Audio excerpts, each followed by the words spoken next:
dance?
Do you want to dance?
Do you want to dance?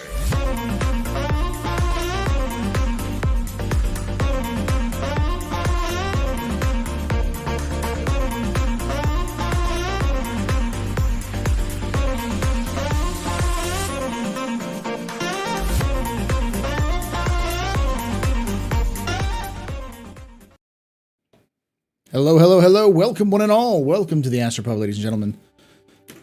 We're going to do some gameplay for once. I know a lot of people like, wait, Paul does gameplay? I do? I used to do it a lot more often. And then CID decided to have the longest PTU in the history of Star Citizen, so it's been harder and harder to justify getting on and playing anything other than the PTU. Nick, we need that, we decided last night that we need that diagram you drew from, Benoit drew for you to be framed and analyzed by the entire community. Question, what is smuggling exploration? We're seeing how good smuggling works in 318. We know it works. We know it's functional. But I'm trying to see the absolute limits of what you can and can't do and where you can get that stuff. All right, let's get to the bar. So, welcome everybody. The plan right now is to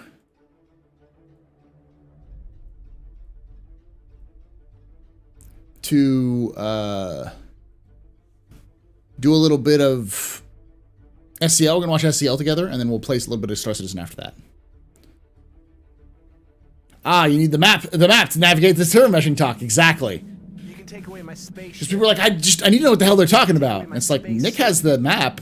They're written on the back of a napkin. Space lasers. No pew-pews. But you can never, Never. Ever. take away my space game. This is where we're going to dance.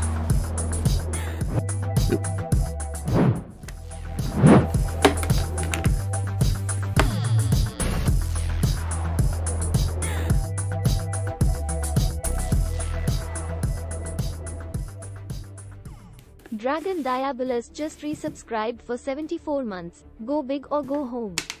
Goddamn, Diablos. 74 months. You are a very important pupper, very impressive pisser, very neat pedestrian. You rock. Shots and cheers and chat. Yeah, shots and cheers. Ugh.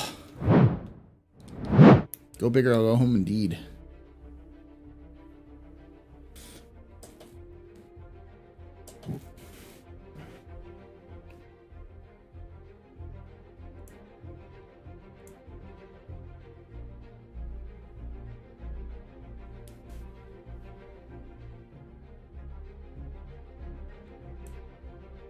Is this an approval process? Yeah, I'll get you, Joe J.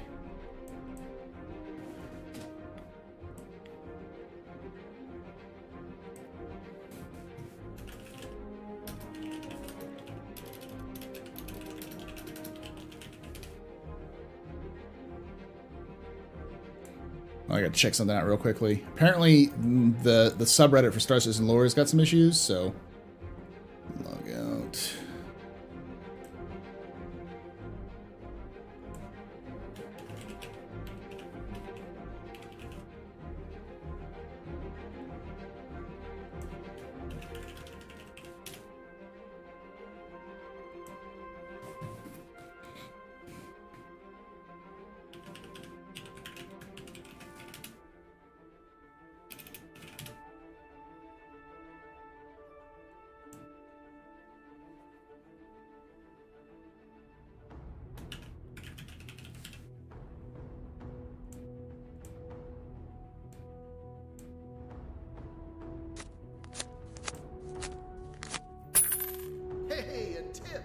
Purple, super chatted $2 for your barber Paul, looking good.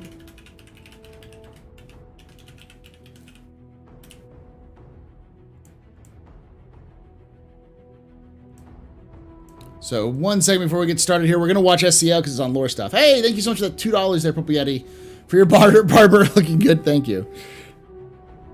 I posted the napkins on the server meshing in my Discord. Thank you, Nick.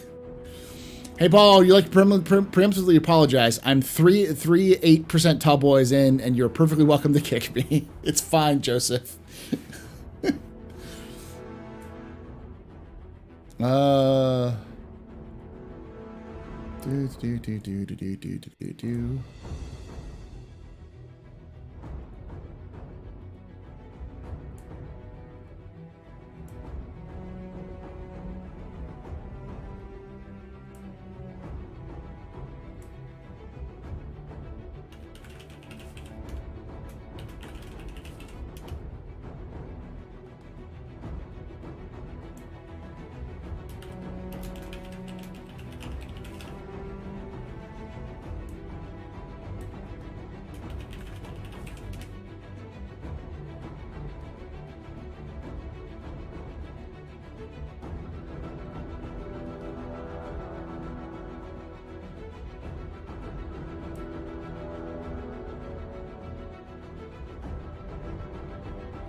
Hold on, I'm fixing something else.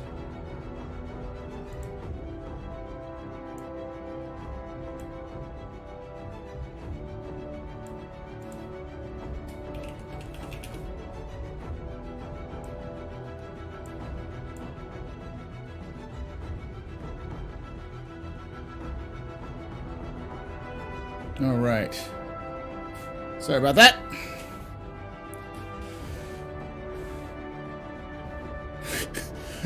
What's up, Nick? You know, starting fights and getting banned. Who banned you? Hey, Shipasta.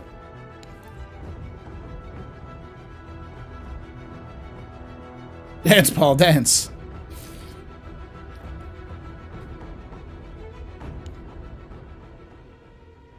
Why did Burks ban you? There's some real spicy shit going on in the Star Citizen community.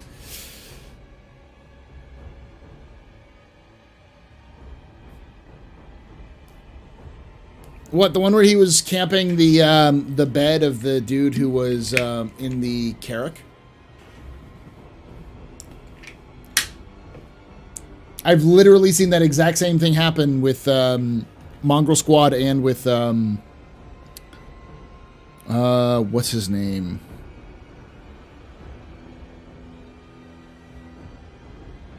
God, it was in my brain and then just flew out because it's just been that kind of day.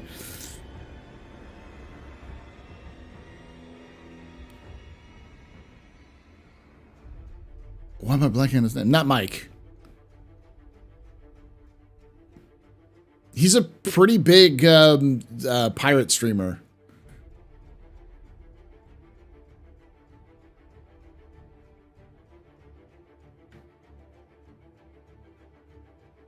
Question, can any ship be used for smuggling or just the ones shielded to cargo? Any ship can be used for smuggling as long as you don't get caught. Not Avenger. Cutlet, Space Cutlet. That's my brain. My brain finally did it. Hey, Noobfire. Cutlet did the exact same thing to somebody a while back. But Cutlet basically said, stop trying to get out of bed and we won't shoot you. And then taught them what was going on and how they got in and everything like that.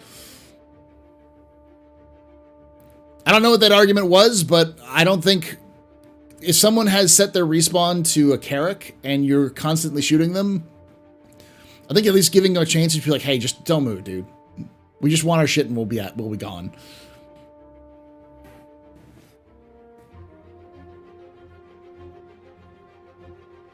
I think there's a way to block it. If you lay in the bed, then I think it blocks the respawn ability. So they can bounce back to their last respawn, though. There needs to be a way of wiping imprints on personal ships.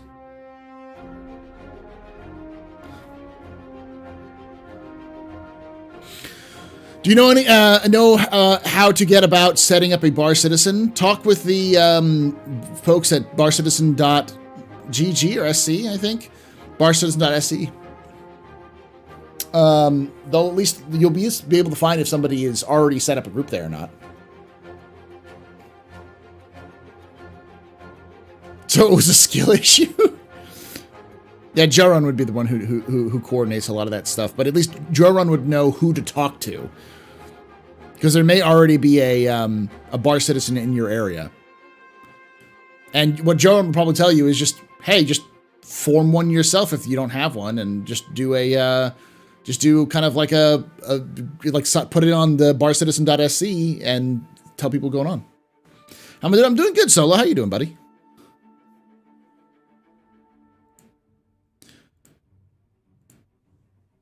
I'm tempted to watch your video there, Noob, on your shortened version of the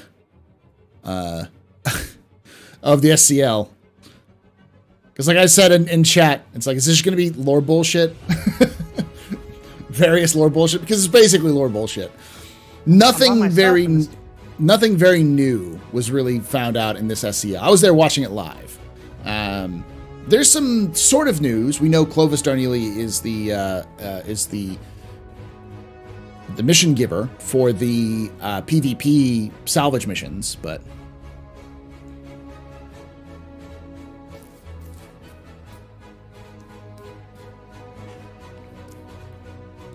it's not very informative if you're like me, who pays way too much attention to the lore, but I can imagine it being pretty informative. Though there is what I've been calling writer syndrome, or like lore keepers syndrome with something that Haddock said. And it's not just it's the problem of you have to keep a lot of information in your brain, and sometimes you say things and you don't mean to say them. You simplify things, you try to explain something. And one of the things he said about like Pyro was like, oh yeah, it's because they don't want to be there anymore. And he also mentioned something about how Pyro was named because it was bad. It's like, that's not what you said before, though. The lore says it's named after Pyrotechnic Amalgamated, which is an Arkan land situation with the land speeder and the land raider. that is some bullshit in terms of naming. Hey, E.C. Jackson. But, like, I get it.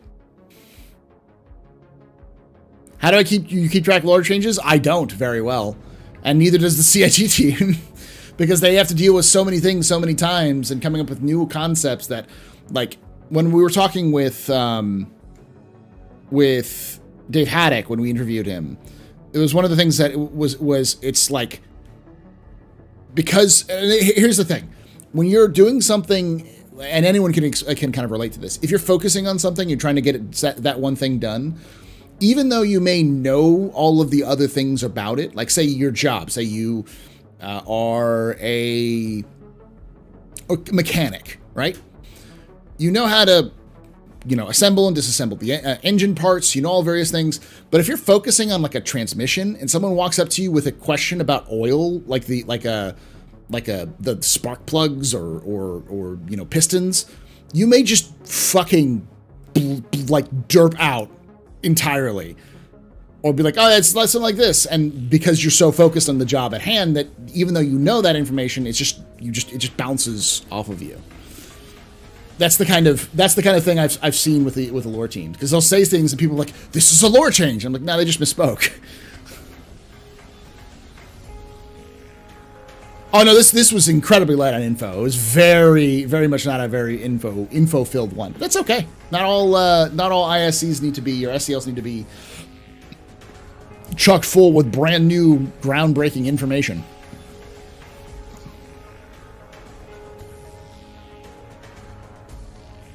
We're having a meeting. The whole video. Well, the ISC was, but we're talking about SCL, which is a little different. Hey!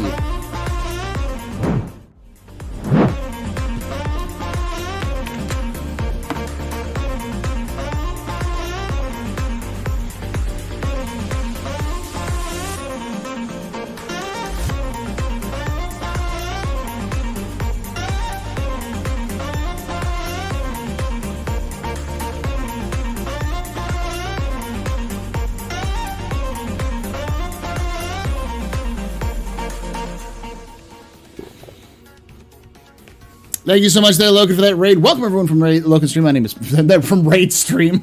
Raid Shadow Legends.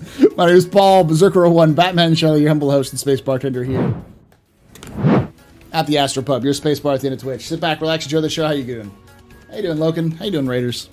What are we up to? Hey, Victoria.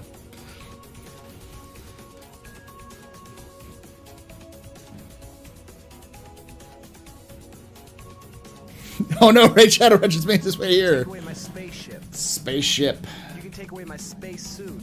Suit. This is a different one. The one from 2016 is sitting on my. But you can never. I gotta auction it for charity at some point. Take away my space game.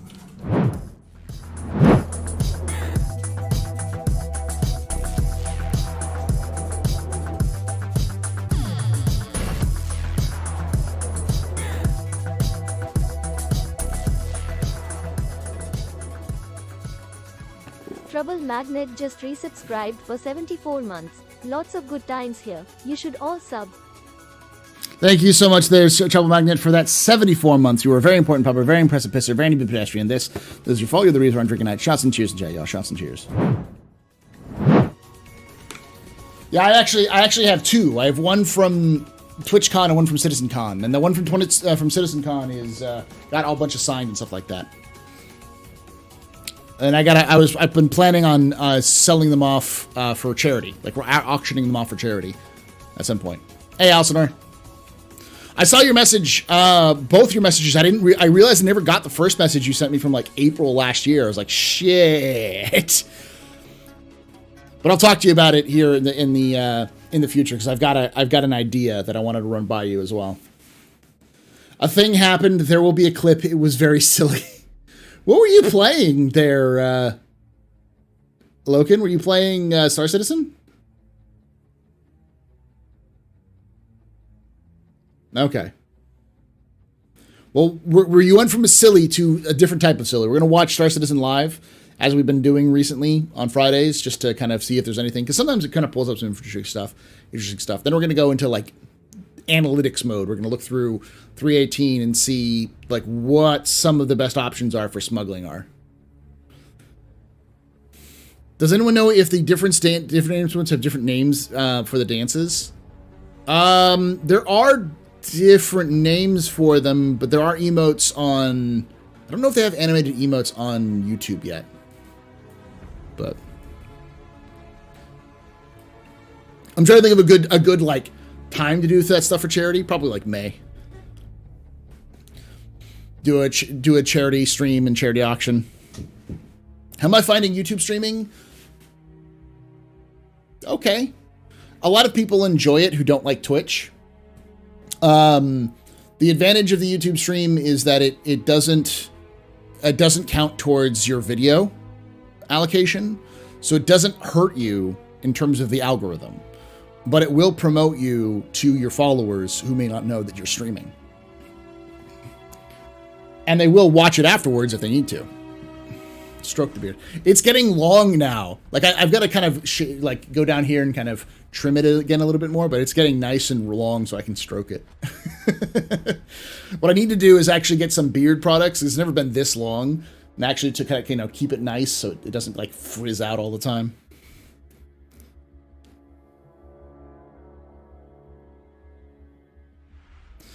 Yeah, YouTube doesn't really do a great job of promoting it, but you can if you're looking for like Star Citizen like live streams on YouTube, you will be on there because there's not very many people who do it. Space suit.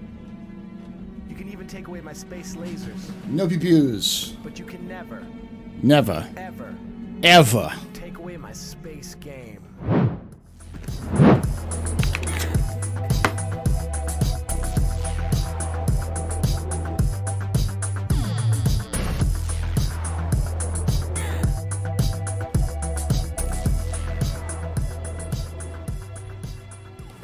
Hardcore_Questy has subscribed. Sub because you remind me of Amaranth. I know. I'm just that sexy. Thank you for that your prime sub there, Hardcore question. Oh, shots and cheers, shots and cheers. You can't shame me. I have no shame. I dance on the internet for people's entertainment.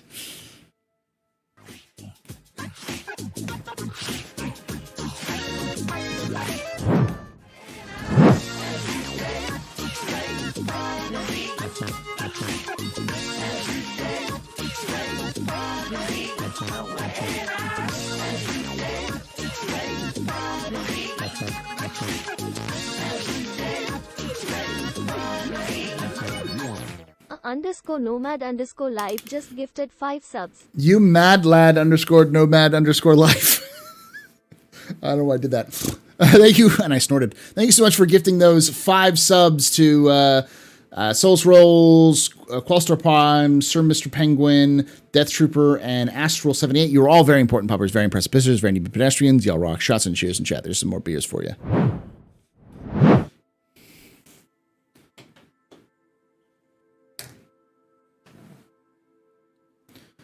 Did you get a new camera? Nope, same camera. I've just been dialing in. The issue is that the camera resets every so often. So, especially with like Windows updates. So I have to kind of dial it in, and I'm just going to remember the settings. I got to sit down with Darge at some point because Darge is like, I'll just make you a LUT. So you can just apply it over there rather than, and just leave the camera at the static settings. So the stroke is almost as good as Riker. Interesting. I've always said that if I had an OnlyFans, it would just be me posting pictures of fans. Like You can take fans. away my spaceship. Spaceship. You can take away my space suit. Suit. You can even take away my space lasers. No pew-pews. But you can never, ever take away my space game.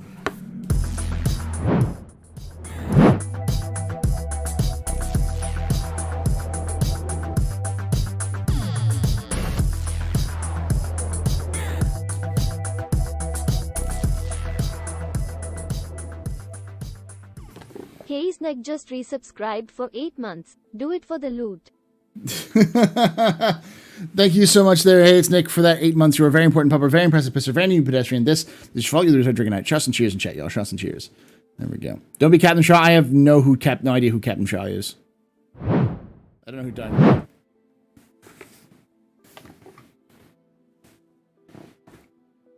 I'm just experimenting with beard length. I want to try to make it like nice and neat, but also still kind of get a decent length to it. I don't want to be like... The problem is that I either have like a decent beard and then it gets a little too long and then I shave it and it ends up being like stubble. Another round of beers. All right. So as we've been going for a little bit, I'm going to get started on the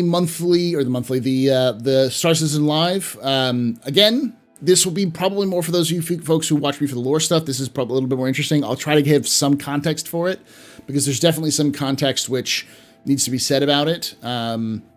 Though there is some interesting stuff because they showed off a lot of different lore folks who are part of the narrative and lore team, which has grown since I've been following the monthly reports. They've grown almost very significantly. Hey, thank you for that $10, Mr. Hyde's Monster. $315 not only is my favorite ship, but also the best little smuggler I've ever used. Good to see you again, Paul. Yes, 315p is the best smuggler ship. We'll talk about that here in a minute. I am going to also do a new video covering smuggling in 318 because I think smuggling is back on the menu for 318. You can make some money with it. Do you remember when Gamble was still streaming, like 2015? Yeah. And he had that command party. Each sub was like 20-second song. And it totally broke the continuity of the stream. I hope Gamble is good. That was me, though. That was me who did the exclamation point party. That wasn't Gamble. And maybe Gamble did it too. I don't know. Gamble. Last time I've seen, Gamble's doing okay.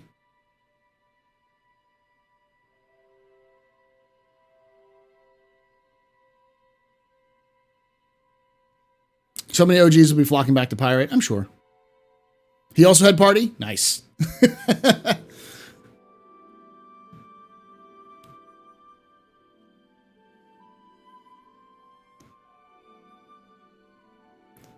I still use Sergeant Gamble's 1 hour.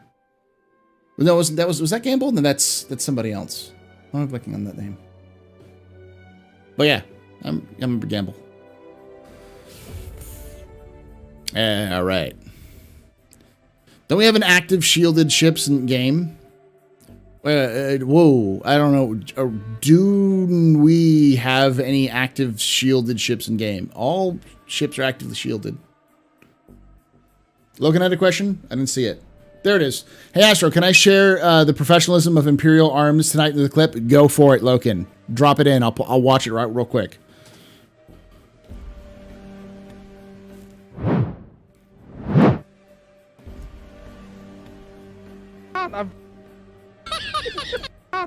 I'm flying next to him. I'm about to catch him. Well, looks like you're gonna have to do. Oh my God! You two are gonna careen.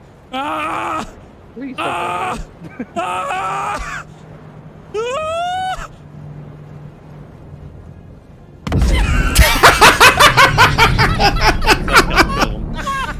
Yeah, I did ask you not to go near him. I was trying to stop. This thing does not stop on a dime. Oh, it's about to kill Logan too. It's Oh, there goes all of the armor. Oh. Turn that into a clip. Turn that into a short. You need to turn that into a short right now there, Logan. That needs to be a short. Oh my God!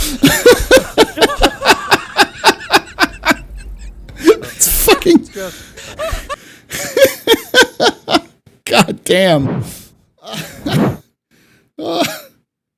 Shielded from... Oh, okay. There is only 2 ships that have shielded cargo as far as I know. There is... You're clipping a little bit when you get hype. Man, there is no options. I either get... I'm either like always clipping or I'm too quiet. There's 2 options. There's no other option. isn't isn't funny. It's fucking hilarious. Oh, and you know it. There we go. That should be a little bit better.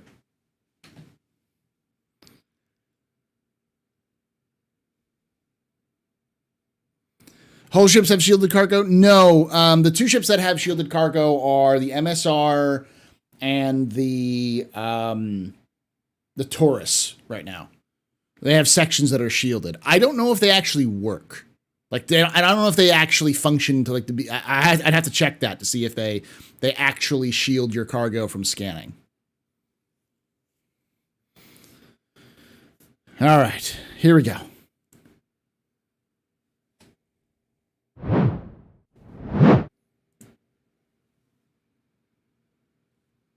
Make sure I set it to the proper settings. Hi. Oh, over here.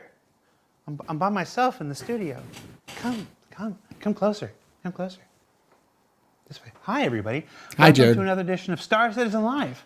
I'm your host, Jared Huckabee, and if you've never seen Star Citizen Live before, it's where we take about an hour at the end of our week and we chat with some of our developers.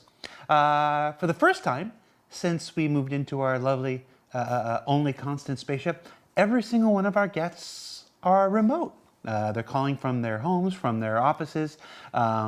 Mike is probably in a back alley somewhere. We'll find out. Allow me to introduce you.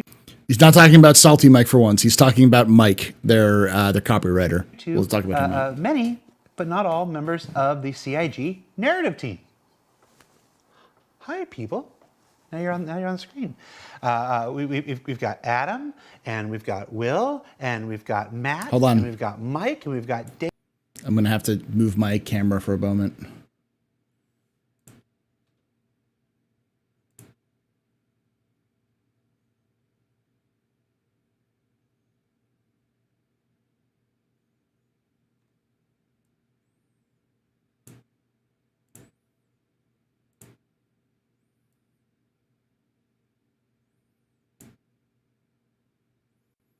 There we go. I'm going to have to change it again here in a moment, but... Dave, and we've got Jeremy. And that was in no order whatsoever. And just to clarify, we all could have been in the studio with you and chose not. You had the canoe ready. Just... They were like, we'll fly all of you out for this. No expenses spared. And we were like, no, thank you. Yes, because I won't talk about the predisposition of airplane tickets. It was a polite but hard no. It's one of those things. Here's a little inside baseball. It's really hard to get approval for an airline ticket. Sometimes there's a lot of things, but it's like, you know, if you're going to travel, like you need to detail many values and rules to do it. I don't think appearing on the show is quite enough, unfortunately. It's just me, especially when they know we can do this. So yeah, that was a start. Let's meet some of the members of the narrative team now. Yes, if you've watched every video from Star Citizen's illustrious past over the last 10 years, or just my last 8 years, some of these folks you're going to know backwards and forwards and upsides and downsides and in the back alley of a 7-Eleven. But every show is somebody's first, so we're going to take the time to... I saw you raise your hand, Mike. Every show is somebody's first, so we're going to take the time to get to know some folks, introduce you, get to know who they are and what they do and how they work. So we are going to start... let's see. Mike, because you raised your hand. You unfortunately got the whammy. Yeah. Who are you? And what do you do for Star Citizen? Well, I am the resident copywriter. I work on the narrative team, but I work a lot with marketing. I actually have to leave about halfway through this show. I'm going to big time all of you and go to an audio mix for a upcoming spaceship commercial.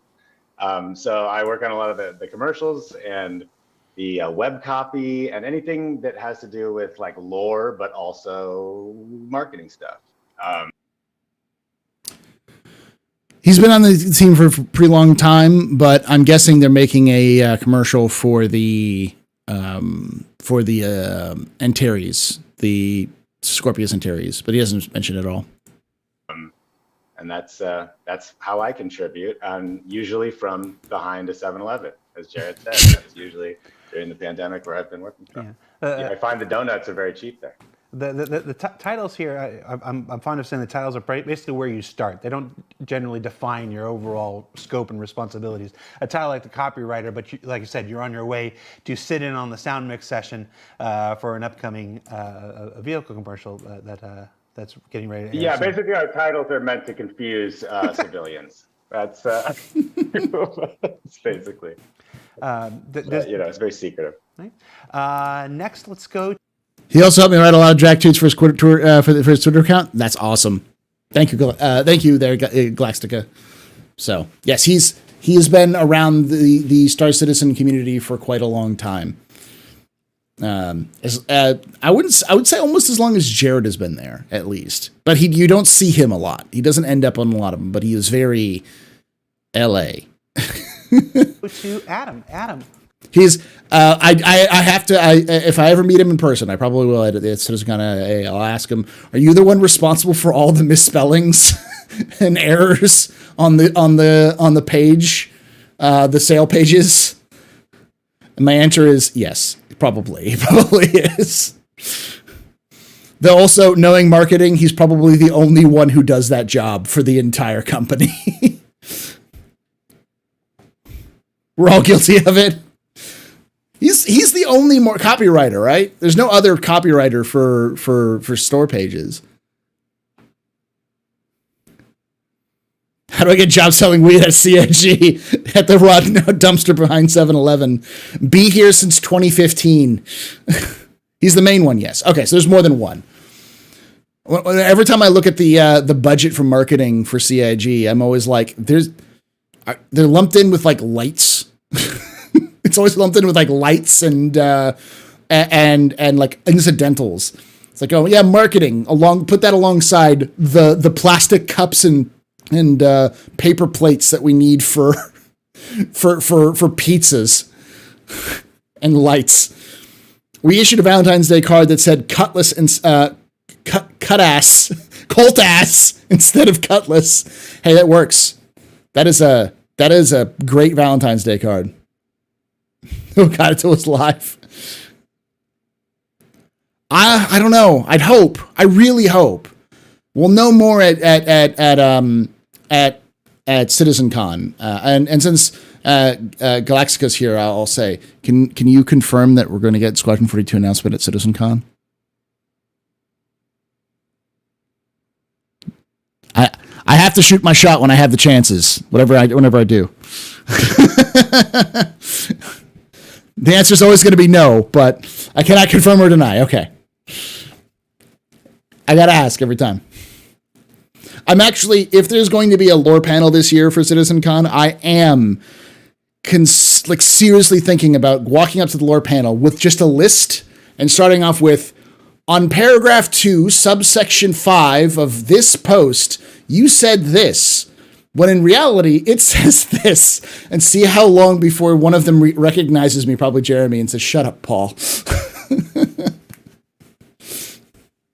There's always a chance on it for everything. That's true. So you're saying there's a chance. Cult ass. Because I hate people like that. I hate people who do that with lore. Who are you and what do you do? I am a lucky member of the narrative team. Oh, let's go get the name because as long as you, Jared. So y'all don't know this. Titles here, I'm fond of saying the titles are basically where you start. They don't generally define your. Can we get a confirmation of Theaters of War this year? I've already confirmed it. I have nothing to do with CIG. I am not by any means employed by CIG. I have no insider knowledge at CIG. So I'm just going to confirm it right now. Confirmed that Theaters of War is coming this year. It's not, but I still think it is. It's one of those things where I say it so people can pay attention to me. And then when I say, hey, while you're here, pay attention to the Arena Commander team. They're doing some shit. Your overall scope and responsibilities. A title like the copywriter, but like I said, you're on your way to sit in on the sound mix session for an upcoming vehicle commercial that's getting ready to air. Yeah, basically our titles are meant to confuse civilians. That's basically. It's very secretive. Next, let's go to Adam. Adam, who are you and what do you do? I am a lucky member of the narrative team. I've been here just about as long as you, Jared, about 8 years now, which is crazy to think about. So I just tackle any and all writing tasks that come my way, whether it's mission text or barks, dialogue, in-game item descriptions, lore posts, jump point posts, whatever. I've touched a lot of different things. So that's what I do. There is when we talked to Dave for an interview, he did talk about how every member of the narrative team has a speciality. I want to say that Adam is the political expert. He's the one who kind of gets the whole like moving and shaking political aspects. But he's one of the writers. He's been around for a long time. Do we have the big camera? I'm not seeing Adam on the big camera. You just see him in small. The big camera's not working? The button not working? Try hitting Alt on the keyboard that's behind you. Hit Alt F2. If there was any doubts that this was a live show. If Alt F2 Alt F4. Alt F1. At this point, since Galexica's here, I can confirm at this point, Galexica hopped onto the stream and told them to hit Alt F4. So, because I watched this live. Who's the military expert? I don't know who they do for military stuff. It might be Adam, but I know Dave talks a little bit about it as well. not I would never. Do I need to pull up the VOD? Or Alt F4. Nope. This is all scripted to make it. Nope. This is all. Zoom has decided not to behave. I also need some help with my Outlook mail rules, Jared, if you've got some time. Yeah. Filter. All right, so today's show is going to be in the grid, Brady Bunch style, I guess, since we can't do the punch-in. Matt. Did they just do a punch-in? This is the first time you and I have ever interacted. I don't think we've ever talked to each other. They're like, yeah, you want Matt in here? And I'm like, sure. Who the heck is Matt? Matt, no offense. You're going to get this Razzie anyways. But you look like you've come from the forges deep under the earth and are about to bestow upon the community an epic level armor. Never change, Matt.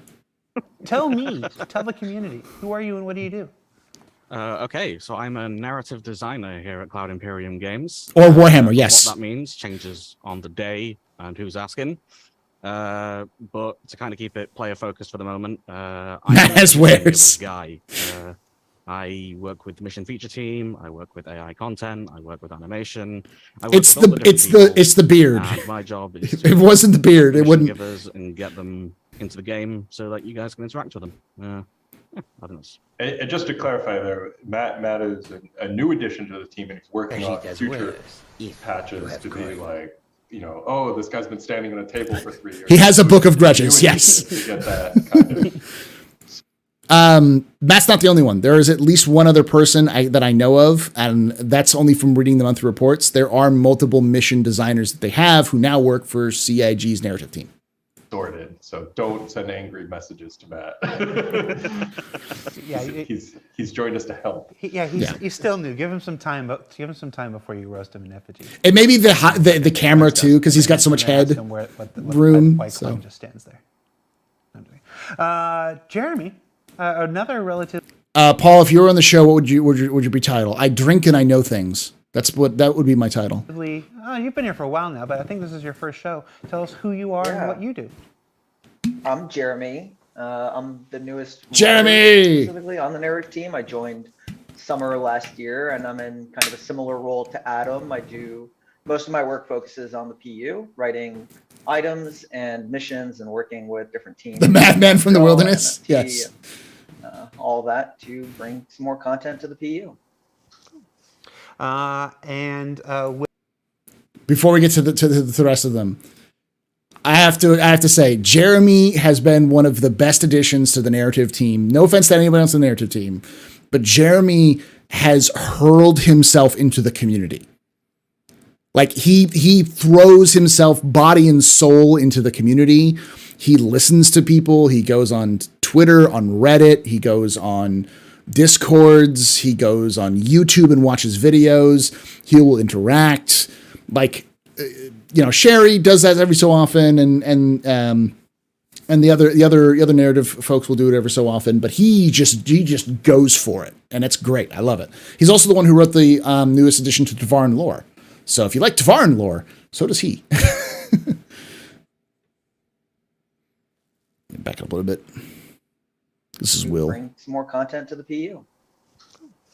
Will, I'm going to ask you to tell folks who you are and what you do, and I'm going to ask you to take a little bit of time because I'm going to see if I can fix the Zoom while you talk. I'm still hear you though. Go ahead. Stretch. Go ahead. Hi, I'm Will Weisbaum, the lead writer for the narrative team. I work with Dave on Squadron 42 and Persistent Universe, crafting content, creating documentation to help inspire the other teams when they do their work, writing scripts, stretch it out, all that kind of fun stuff. To jump ahead of it, we have a few team members that I would like also to shout out who couldn't be with us here today, but they are an important, vital part of the team. Our wonderful producer, Blythe, Sherry, our other writer, who some of you know is the archivist, but she's expanding into more and exciting things and really, might know her best these days for all her work on the Galactopedia. And we also have our other narrative designer, Tung, who's joined our narrative design team, who's knocking out a lot of work on AI behaviors and getting them doing cool things in the game, which we should hopefully in future patches start rolling out into the PU. So you see the NPCs doing more interesting things as they go about their day. So yeah. I like Tung. God, he's the silent member. He only shows up every so often, very rarely. He doesn't like. It doesn't seem to like the limelight too much. But what he's doing is the things that I've been asking for to happen for many moons, and it's fucking amazing. He's the one who's going to like turn AI into a thing. So like for like narratively speaking. I found out he existed like 2 months ago or something like that, and I did the stupid thing, and I was like, is this a new hire? And I looked him up, and I'm like, oh, he is sort of a new hire. So yeah, don't bother him, but he's really good. I like his work. And Will is when Dave said he's like the language person, I believe. No, I think that's Sherry. He might be the science one. I get Will and Adam crossed in terms of what expertise they have, but. And a shout out to Tung. He wanted to be here, but Zoom was having some trouble with him. Oh, he didn't want to be there. Him out of his account. Okay. We were trying to get him into the call right up until the beginning of the show. So, Tung, our hearts go out to you. And if you end up being able to join, like if you're watching on stream and Zoom lets you in halfway through, jump in the call. We're losing Mike halfway, so come in. You'll be in the second half. That's right. Come meet us behind the 7-Eleven. It'll be an upgrade, I promise. And last but certainly not least, narrative director. What is your title these days, Dave? Who are you and what do you do? I'm Dave Haddock. I'm narrative director and certainly least. She's also a writer. Obviously work with this whole crew to, come up with missions and storylines and characters and work on Squadron and the PU and do all sorts of stuff and also acting as a mule to bring some stuff over to Jared. He's not joking. He's not joking. I won't get into it, but the VAT import charges into this country are ridiculous. So we have I basically have a series of suitcases and bags and stuff at the LA office, and things get sent, and whoever the next person is gets to be my mule bringing stuff over. And so I just finished taping it to my body to leave for the airport. I wonder what's the Venn diagram of our players. I wonder who their military specialist is. But what's her specialty? I believe languages. I believe she's really good at the detail of languages. So she may also be the scientist. Like again, I get all of them mixed up. All I know is there's one that really is good. I have to go back and watch the video that we recorded months ago. There's one that's really good at like the political side, one's really good at the languages, and one is really good at the science aspects of everything. The military experts, you'd be surprised how many CIG employees are ex-military. There's a lot of ex-military folks who work for Star Citizen, who work on CIG. So I'm sure they know those people because they have done their research. Ask Tree about it, and he'll tell you they have done their research about a lot of this lore. So I'm just really good at talking shit. MTSA agents. That's they're currently listed. But I don't think the TSA agents care that they're not the problem. It's the Customs and Border Force here. That's why we love you, Nick. That's why we love you. Wow, Jared. Sorry, I'm getting in trouble. All right, so that is a brief introduction to many of the members of our narrative team. Let's talk a little bit. I sound like a Marine. I'm not. How you work. Never been a Marine, never in the service, but I have known enough. I've been around enough servicemen to know to pick up a few things here and there. But Tree is definitely the Marine. If you want to talk to him, Can interface with development. Now, Matt touched on it a little bit, but I think. Am I going to CitizenCon? Yes, I plan on. I'm waiting for them to announce the venue so I can schedule, take some of the stream money and schedule a flight and a hotel. But yes, I am going to CitizenCon. I have to. Like, it's in the US. I don't have an option with that kind of thing. I think one of the big misconceptions, one of the things that always kind of comes up in conversation is this kind of chicken and the egg sort of situation. Do things start with story? Do things start with an idea from the narrative and then that gets handed to the developers and they take it and run? Or does a designer or an artist or whatever go and make a thing and then come to you and be like, I need you to retroactively make this fit and work within our universe? Let's talk about that process. I'm willing to guess it's probably both, but what can you say? I'll kick it off. Yeah. Basically, it's usually both, a little bit of both. Sometimes, because we've been building the lore of the universe. I like his background. For the past 10 years, there's a lot of stuff that we've already established. So there. Now you can actually see Dave instead of him eating Mike.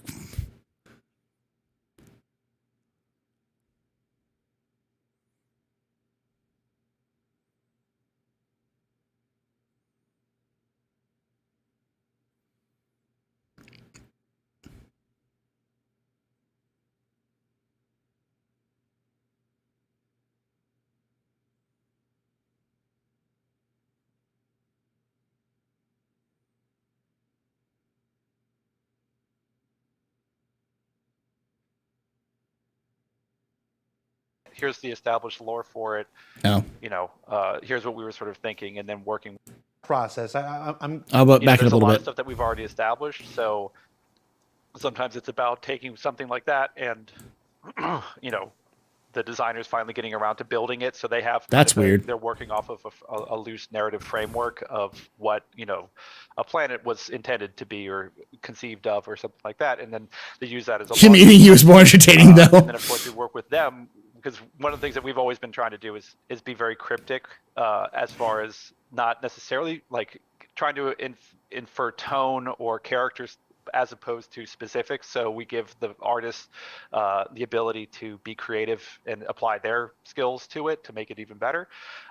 So usually it'll be like, hey, we're going to build this planet. Here's the established lore for it.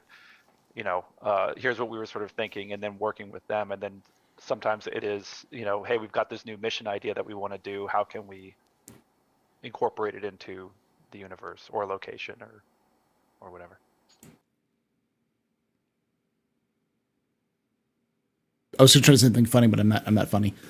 He's the best way of describing what he's talking about is there is a process that they go through where sometimes they actually have so the universe has an outline. It has a sketch that's been around since 2012, since before Star Citizen had kickstarted. That sketch has been sketched in over time with more cool ideas. or explorations, but very rarely hard concepts until it gets to the development stage where the developers actually sit down and do things. So as Dave was saying, sometimes they'll sit down with developers, like sometimes like John Crew and his team will show up and be like, Dave, we want to do an ice cream truck in space. And Dave goes, I don't know, Argo? And then they go, cool, let's pull out the Argo stuff. And it's like there's multiple, it's not one way. They kind of go through 5 or 6 different ways to actually accomplish the goal.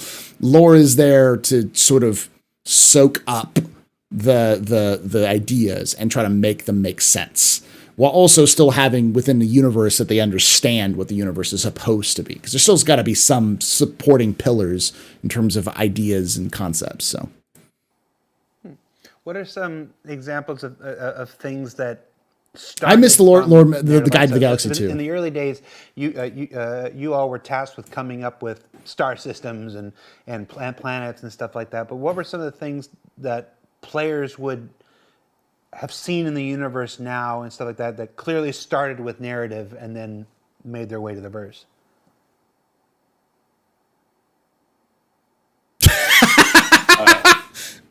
Stand system. Yeah. I mean, what's interesting is that, like, a lot of the location. Sorry, the awkward pause. You're like, or Dave specifically planted a decade ago, where what is the system? What does this feel of the system? What are these 4 worlds? And of course, we do iterations on that, and we go through once we plant that seed, and we're like, art and design get their hands on it and make it better, and then we go back and we make sure that the narrative matches Pizza truck win though. Product. But so I think that's the kind of biggest impact of arriving on the Cloud City Orison. Like, that was a narrative kind of idea of a cool location that would be fun to go visit. It's pretty awesome getting to see those ideas realized and being able to experience them as a player in the game. So, and then of course, I'm sorry. Go. I will do what I can to make sure the Oscar Miner Wienermobile is made as a ship. Gal, just tell us what we need to do and we will do it. But just know that our charms are that John Crew is immune to my charms. Go ahead. I thought somebody was talking. And then Jeremy can talk about it. Like, recently, like WildStar Racing, the org behind the racing was like, I guess it technically started as a design request because they're like, we'll need a racing org, but like, that what they are and what they do, that was all kind of Jeremy working on that. Yeah, I mean, there's like areas, right, where we're still trying to develop a lot of the gameplay infrastructure, right, for things that people want to see in the game. Like salvage is another great example, but what I've found in my experience is the teams are just really collaborative, and so though there might be a mandate that starts from design. Galactica, what you need to know is that this community has been wanting the floating food stall from The Fifth Element for like 7 years now. So the Oscar Miner Wienermobile is just that, just a driving food stall. And everyone's very open. The guacamole mole how that can paint be elaborated upon, and I think the biggest constraint is less like where do the ideas start and more what do we have the ability to execute on in terms of like scope management. And so salvage and racing both had contributions where I think we got to work well on those missions in particular. I was doing a lot of the writing and got to work really closely with those designers to integrate the lore and the design and make sure that they each supported each other. Yeah.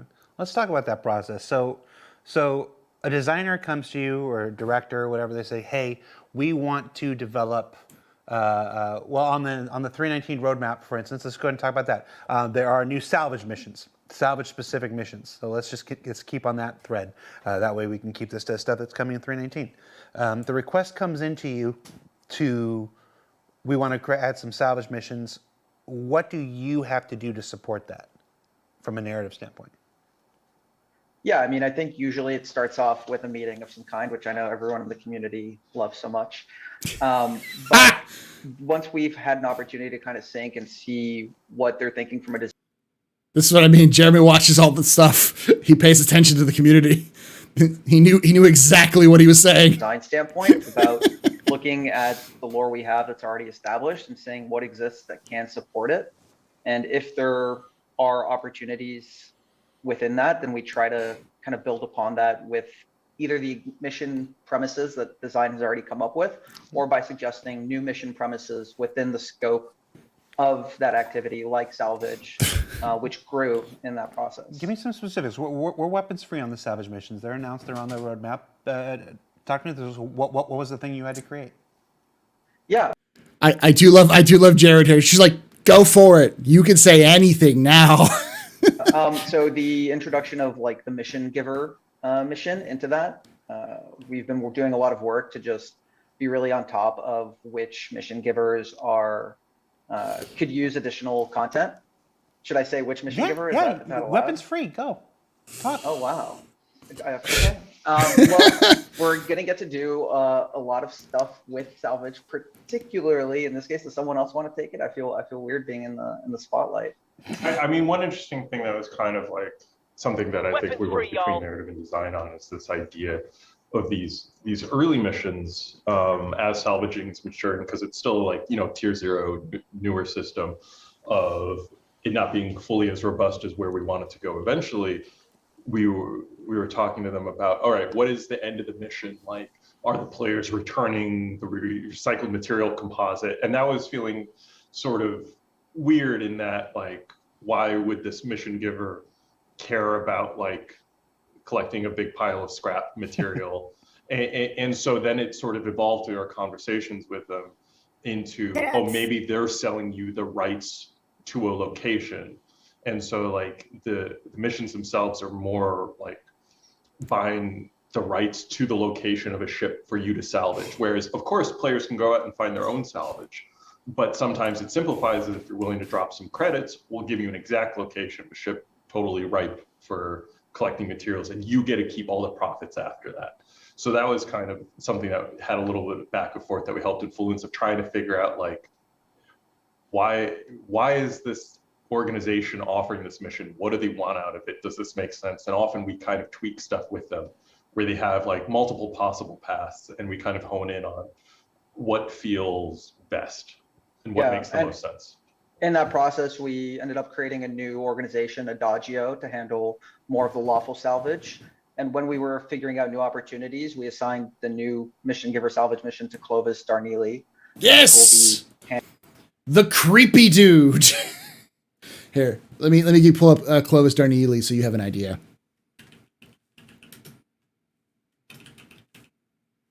Here we go.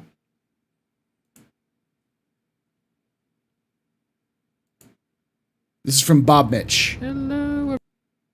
Let's see if we can just do Clovis Darneely.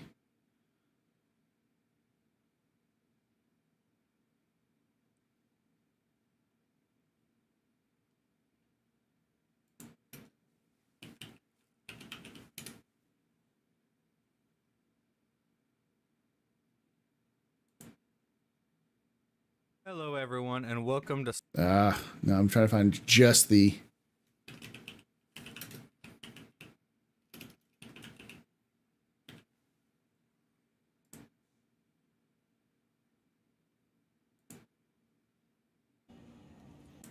Here you go. I think this is it. From Neosat. Let's go give him a sub. My old friend. It's been too long. Full marks for that last bit of work you saw to.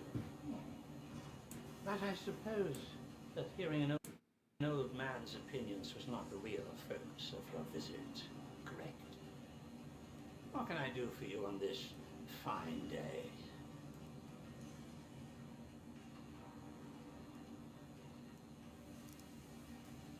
Let me think.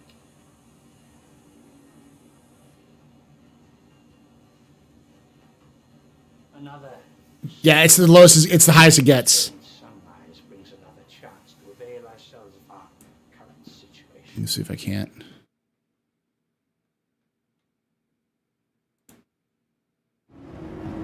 Here we go. That's better.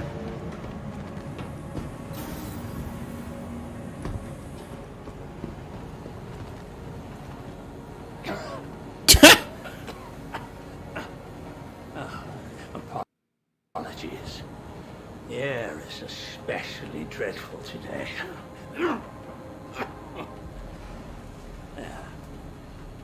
Still alive, I think. He doesn't like you. Hello, welcome to Reclamation and Disposal.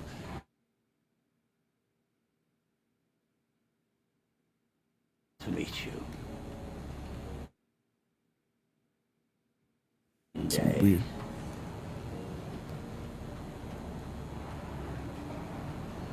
See if we can find one. It's an excellent question. See if we can find another one. Do. This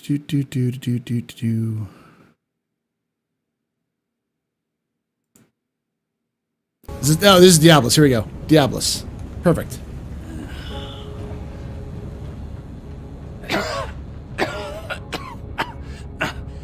Oh, apologies. The air is especially dreadful today. He's in Lorville. Yeah.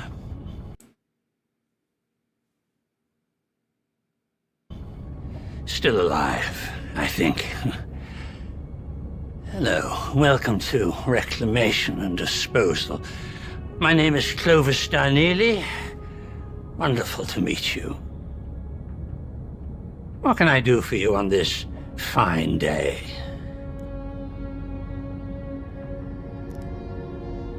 It's an excellent question. Leave it to Diablos to have the good stuff. If you're not particularly concerned with shades of morality, I may have a lead on some, well, let's just call it questionable materials in need of forceful collection. The devil's in the details, I believe. Read them well.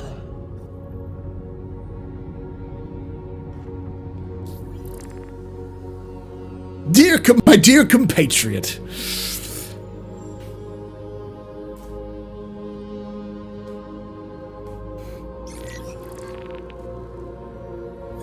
Splendid.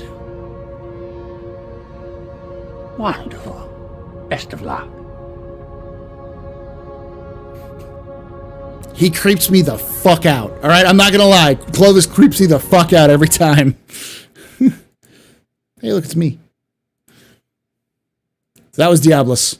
Handling that, and just kind of breaking down. I know when MFT was on here, they talked about the 3 different kinds of salvage missions that there are, but there's going to be more than just those 3 that we're kind of building and working towards, and hopefully salvage will continue to develop beyond that, just because it's still alive. I think I'm going to use that one regularly. Opportunities. I mean, just the introduction of the soft death mechanics, I think, like, this fundamentally Wallace Clem. things in the verse. That's seeing Grimmax that guy. supported with narrative, like, mission content and procedural mission content, I think is really exciting to me.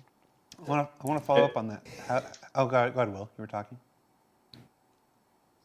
It would also, like, the introduction of the new outlaw group, the Tar Pits is coming in, where they have kind of a fun little backstory. Wallace doesn't creep me out because he looks like a dude who's done way too many drugs, whereas Clovis talks and the way he acts is very not Hurston. Drugs. He is very, hello, my dear chum. Welcome to Reclamation and Disposal. Can I get you a tea? You know, he's like your grandpa, but he works at a recycling center and gives you, like, off the book jobs. It's like, who the fuck are you? Also, it's from a corruption perspective. It's from the, like, I don't want to turn my back on you because I don't know if you actually are trustworthy.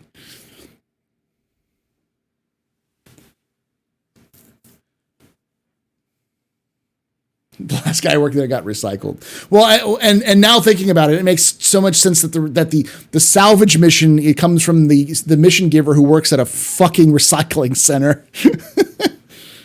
TAR stands for like tow and rescue, which I love this one. They're known for kind of using fake tow ships to trick people and attack them or steal their ship when they're pretending to be a tow company. And so they're basically selling you salvage right locations because they have too much work on their hands. They can't handle it all themselves, and so they're giving you an opportunity to buy one off them, kind of thing. For more, and there's more risk in the locations they sell and stuff like that. So it's interesting. So not only do we have players using service beacons to lure and trap people, and now we have NPC organizations. They're like, yeah, we're coming to help you, and we're not. This is something I'm really hoping for in Star Citizen in the future, because what that would mean is that if you get a NPC like beacon, if you know the lore, you know, don't trust the cheap ones because they probably are pirates.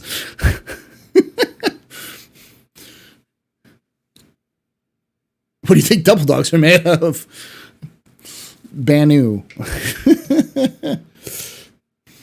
I love that idea though. That's great. It means that if you pay attention to the lore and are like, oh no, I need help. Well, this TAR is the cheapest organization. It's like, cool, enjoy getting mulched, dude. you ain't getting saved. You just told pirates you can't escape. Good luck. Not in gameplay yet, but thematically that's kind of the idea, to keep you on your toes. At least that's the way this game operates. So it's never easy. As far as other examples where narrative can affect game stuff in the game, Mike, it wasn't this last year's IE, but it was the year before where Jax did the whole spray paint thing on the roof and everything. That was the thing that originated, with you guys and putting together those Jax things, and that ended up making it, into the game. Are there other things like that where you've had ideas that started outside and somehow made their way in? I mean, yeah. So that's a good example of something like that was sort of like we wanted to get that into the game, and that was originally pitched as like something that would be fun to put as just a visual thing you could find that once it happened in the series, and they made it happen, which is really cool. And that was super fun. There's some other times that it's happened more accidentally, which is like a funny kind of weird thing where, so like take for example the Banu Defender commercial back a few years. I believe Mike was the one who actually expanded, who actually did the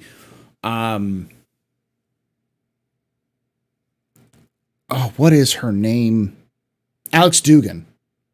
The belligerent duck. Mike is responsible for the belligerent duck stuff, if I recall correctly. I could be wrong, because I remember saying I'm really looking forward to that, and talking with Dave Haddock. Dave Haddock was like, "What?" And I'm like, "The MSR stuff," and he goes, "Oh yeah, that was some blah, blah, blah," and I didn't recognize his name. I think that was Mike. He's the one who does the. It's good to kind of finally clicks in my brain. So. He's the one who does your Banu is terrible. For that ship, I wrote the script for that and included in it a sort of MacGuffin piece of alien tech that the woman in it picks up, and it's kind of like glows or whatever. My question is, did he also write the Banu? Bang bang, Banu. And it was really just meant to be like, ooh, we're in an alien environment with things that they don't understand. It was really, and props came up with this weird little piece of tech, this weird little cube, and really just a throwaway thing in this commercial to like establish tone. And then they eventually made it like as a real prop in the game because people like loved it or something. No, this Mike. This is Mike. I don't know his last name, but Mike is a marketing guy who works with narrative. So. I don't know. It was like people demand. I have a question. I've been there days trying to update my RSI launcher. It keeps closing itself, even when opening it as admin. Anyone idea when to fix it? can't help you with that, Zal, but you can try the help desk. There's a help desk run by fans on Spectrum in the chat. They have a chat where you can go ask that. So if it's a common enough problem, they may be able to help you there. Demanded that we be able to have the Banu Cube. Hey, Banu Cube. There it is in real life. It exists in real life now, that's really crazy that it's like come full circle and something that was totally tossed off in a script. And look for the help desk, Zal. Look for the help desk. It'll help you out. They do wonders there, and it's all run by fans. So I saw my organ donor writes the torpedo burrito. That's why the Prowler commercial. In the original script, there was supposed to be these mercenaries that had on their face masks was like painted a sort of like vaguely avian, bird-like thing, sort of. What are Buster bars made out of? They're made out of Buster the Destroyer. Of course. Almost like skull-like. And it was, again, just sort of supposed to be a flavor detail in the bar, and they're like these, bird-type aliens, and it was meant to just kind of be evocative of that. But characters came up with like a really cool-looking helmet. They kind of like took it and ran. Instead of just having like a decal, it was like they kind of created an entirely new thing. Yahweh's armor. Like everybody was like, oh, well, we want that. Like everybody's going to want that. So we actually made it as an armor and then had to come up with lore like retroactively. There it is. Why this there? Oh. Diablos, that's yours, right? That's got to be Heidi's, right? A lot of these things, I take one look at it and it's like Heidi made these.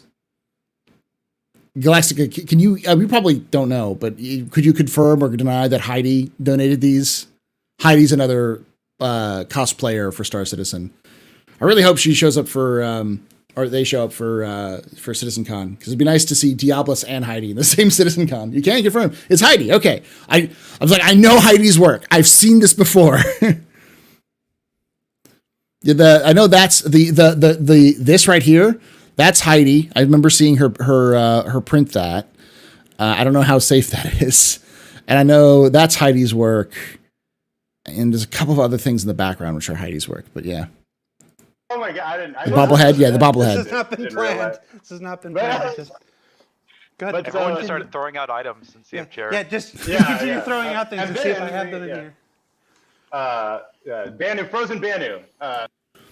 He's referencing Maz. I know he's referencing Maz. Maz Hulan, one of the best characters in Star Citizen.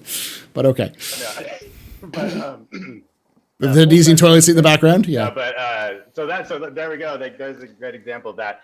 And then we had to literally come up with some lore for what company put that out and why they did it. And, because again, something that was meant as just flavor in a commercial then became like a real life thing in the game and in the world of the game. So it's kind of like these things can come from accidents and then end up in the game, or, things that we generate as background details and then become like fully fleshed out things.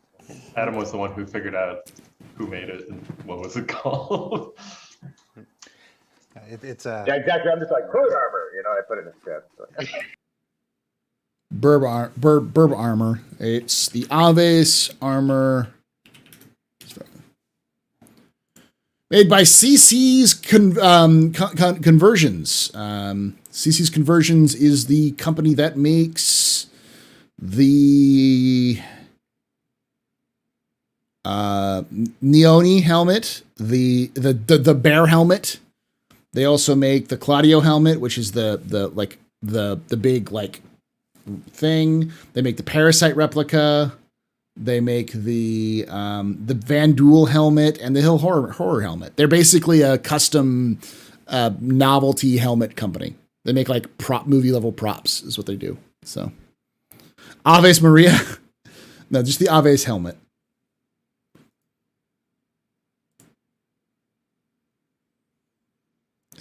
They're basically a hype beast streetwear brand is what they are.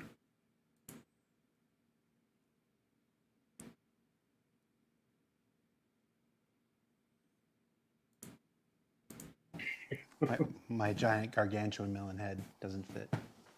Well, that's meant for Tavarin, obviously. Apparently. The giant bear helmet, yeah. Let's move on to talking about, because I know we're going to lose Mike here in a little bit, about how you work as a team. walk me through a typical day, or maybe that's a little too grand. It's the mask, the Vandal mask that the people can get for certain activities. That's a helmet. It's actually just a helmet. No, it's not like an actual Vandal helmet. The Vandal, I don't know if they have many helmets at all because they can breathe in vacuum and they don't like armor. But no, it's the mask. Granular. A week in the narrative team. Here, let me pull it up.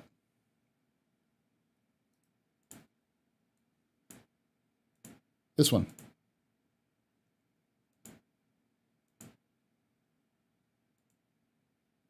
This one. Yeah, the CC's Customs makes all of these. Do you go off and work on your own and then come back for syncs? Do you pair off into tasks? Talk to me about how the team dynamics work and how you guys work together. It's a shame Blythe isn't here. She would be able to walk you through it step by step. That was a question for the producer, and the producer in here. So. Yeah, we actually don't know how to do it ourselves without Blythe. Yeah, we're very confused. They're children. Usually, standard week, we kick off on Monday mornings with kind of a stand-up meeting with everybody, kind of talk through like what are current tasks that are on the docket, if there are any major priorities, if anyone's been working on anything that has got blockers or there are issues that have come up with, kind of talk about their goals for the week and stuff like that. And then that ends with a fight club. But basically we kind of ends with fight club. I don't doubt it. Assign tasks. Again, we have a lot of different requests coming in on covering a lot of different. I mean, as everyone's been sort of saying, like covering a lot of different topics. So it can be a bunch of item descriptions, proposals for mission types, new organizations. Rep charts, scripts, meetings with design to talk over, level reviews, stuff like that. So it's kind of one of the fun things about this job is that you can't really, there's no such thing as a standard week. You're always kind of getting weird curveballs, and there's unusual things to be working on and kind of to switch up your mindset and stuff like that. So which can be a blessing and a curse at times, but it certainly doesn't get boring. But then we basically, everyone just kind of goes off and starts tackling the things that they were looking to tackle. And, we will source each other if we need to, and reviews kind of move up the chain. So we do rewrites and iterations, and if it requires syncs with the outside teams or dependents and stuff like that, or stakeholders in it, we'll have those meetings. And then, by the end of the week, we have a thing, it's called our weekly narrative jam, where we basically, it's an opportunity, it's kind of a scheduled hour-long meeting where we can bring the entire brain trust together. And so if people have questions that they want to kind of put to the entire group of like, hey, how does mustard exist? And if mustard does exist, what kind of mustard is it? Have we finally kicked spicy mustard to the curb? Are we finally embracing yellow mustard for the great condiment that it is? That type of thing. And then talking it out, or it just becomes an opportunity. I'm sure no one's going to take that out of context and run with it. For everybody to kind of hang out and, talk movies and, exchange memes, stuff like that. But. We have finally cracked mustard 900 years in the future, by the way. Just a spoiler alert, but we have. I literally said if I just sit here quietly, Mike's going to follow up on the mustard. And that's exactly what happened. Jared, you know me too well. I miss you, man. Likewise, man. So, again, before... Is Mike the one who calls him Red One? Mike, you need to be on more shows because we understand you. The community understands you. Before we lose Mike, so there's the stuffing game. You understand the community, one of the two. Game. We touched a little bit on the trailers and stuff, mostly how they affect the game, but you also do a lot of stuff outside of the game, and we're gonna curve back around into Stanton and Pyro here in a bit. But before we do, personal poetry project. yes, I want to know about. This is your chance to plug your personal poetry projects. Mike, I know you've got a band. That's my personal poetry project. Yeah. Talk to me about the stuff that the narrative team does that surrounds Star Citizen, the lore posts, the Galactopedia, the star maps. Let's start with the lore post. The lore posts are probably the oldest continuous content delivery that the project has. It's the only thing that predates the stuff I do. I go around bragging like I've been doing this forever, and you guys are the only ones that are like, been doing it even longer. So let's start with that. Talk to me about the something every Tuesday. Turn them up. Lore posts. Not those ones specifically. They're literally at the highest volume it can be. Yeah, that was an initiative that Dave started with basically the time capsule series and the run up to the initial kind of like crowdfunding campaign, just as a way to bring people into the world, to show them the type of world we were thinking of building and kind of highlight some elements of it. And it just kept going for years and years and years as the game was being built, because we found sometimes, giving that. If there were certain aspects of the game that weren't ready to be experienced, by being able to kind of like tell stories or kind of like, show these different shows and these different viewpoints of the verse, it would help kind of fill out the world for the players, but also, as we discussed earlier, for designers, for artists, that were also working on the game. Because to circle back around to your earlier question, there's some times when, a designer or a character artist would come to us and say like, hey, I'm about to work on this. What have you established? What can I read? And then we'd have all this kind of like backlog of material you'd be able to feed them, which would then kind of help them do their job, or at least kind of like put them in a certain direction. So we just found it was a really fun way to kind of get people into the world, to kind of introduce them for them, and this extended into Jump Point, into the lore pieces that we have there, the different adverts for some of the subscriber items or stuff that were always in Jump Point. Is like, whenever we had a chance to just make the world seem alive from different from angles, we decided to do it that way. So yeah, whether it's an SET, which is a fake, kind of like TV talk show that or something the every TV talk Tuesday, show and in that current age, or whether it's Parker Terrell and the Plain Truth, spitting I don't know what that very thing theories is on this about stuff. the future or news post. It was always a really fun and interesting way to kind of like dip into the world and to show people kind of like our intention for it. So yeah, while it's not kind of tactile in game, it is something we we'll hopefully bring some of those posts into the game. It's a lot of work to be able to port all that stuff over and have it all around, but it still exists in the framework of the wider Star Citizen universe. So it's just I think that's still a confirmation. For those of you who don't know, what he's just said is that's what lore posts were for the most part. And just to give you a context, CIG was writing lore posts and stories every week, sometimes twice a week. Sometimes they would write a story and a lore post at the same time. And they had been doing that for almost a decade.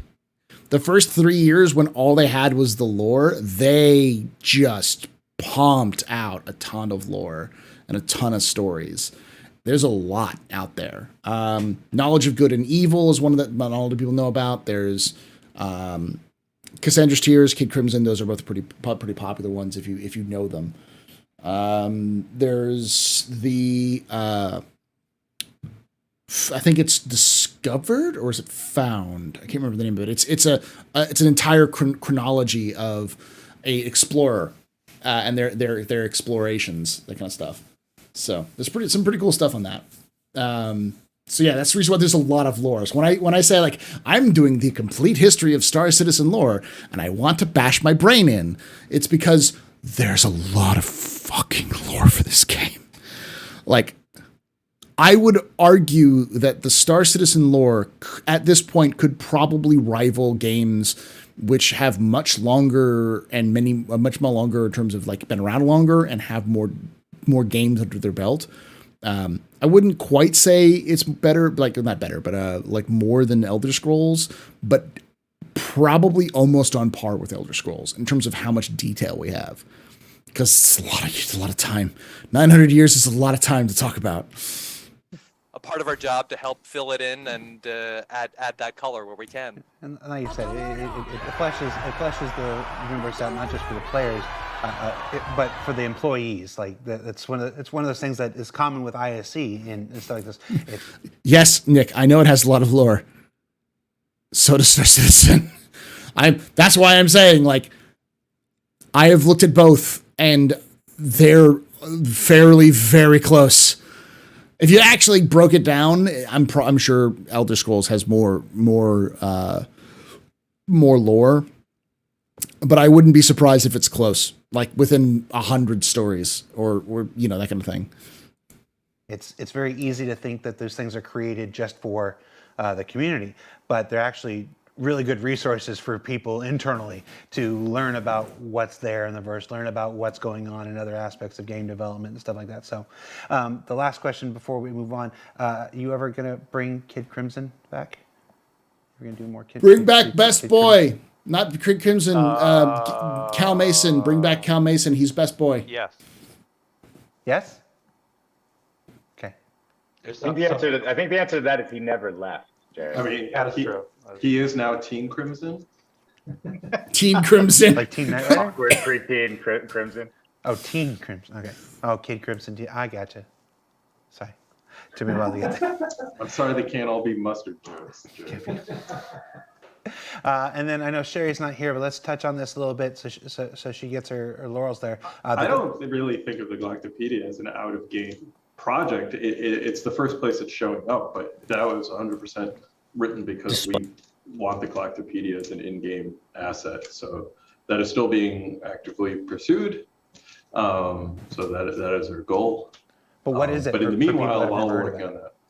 So the Galactopedia is our in-lore encyclopedia, and it's a Fairster did a video on the Galactopedia, and he reached out to me and asked me to do a little bit of like introductions to it. And in the script that he had written for me to kind of like base some of the context on, so I could like work it into a script, he said it may or may not be in the game, and I changed it to said it will be in the game. And he was like, all right, Paul, you really want to do that? And I'm like, yeah, because everything that the lore team says is they want to put it in the game. It's not like, oh, yeah, no. No, it's like the Galactopedia is as important as the Star Map or as any other Moby-Glass app. It is the context of the universe. Ask anyone who's ever played a Mass Effect and ask them like, well, how did you learn about Mass Effect's lore? And they're probably like, well, I saw something in game and I looked it into their own Galactopedia, because they have a similar Galactopedia. So, yeah. Paul, can you compare the quantity of lore available to Star Citizen to a relevant historical civilization? Like, it's probably no. maybe the Olmecs probably had as much information on the Olmecs as we do Star Citizen lore. Any civilization is going to have a lot more information than Star Citizen's lore does, but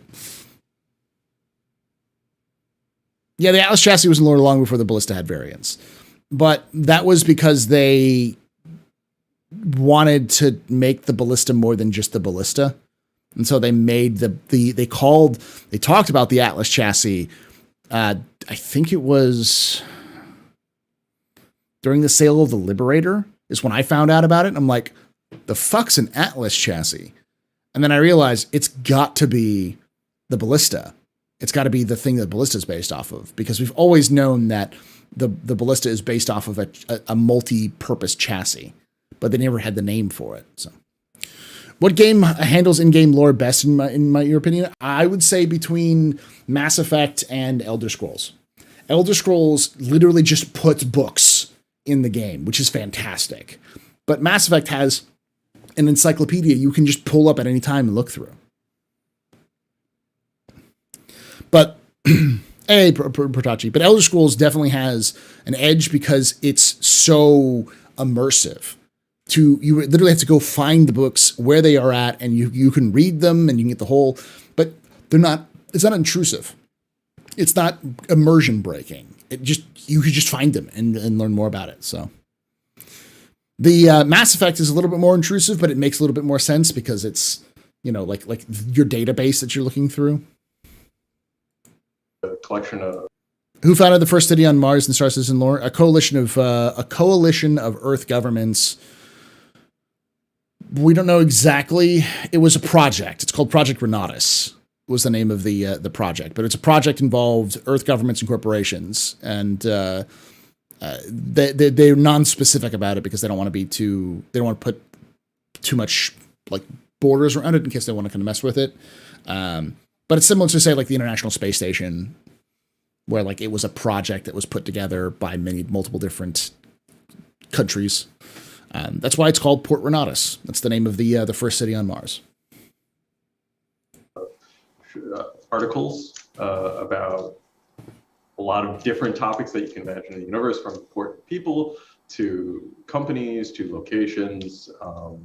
So it's all kind of in there, housed in lore at the Ark, which is a large repository of knowledge. When was it the city on Mars? I want to say 2240, maybe 2260.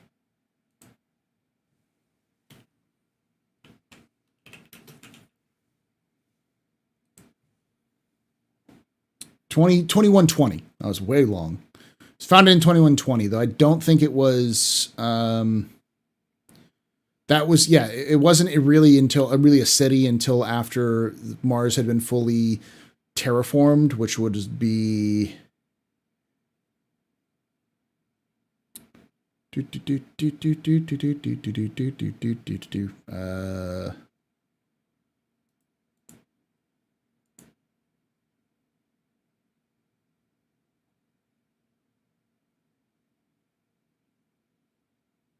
Not finding in the references.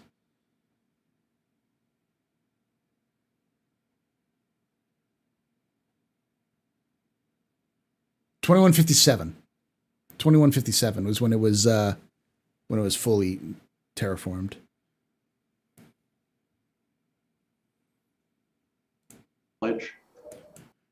So did anyone ever find the remnants of the SpaceX Mars project? Hard to tell. Domed or subterranean? Neither. Open space, open air.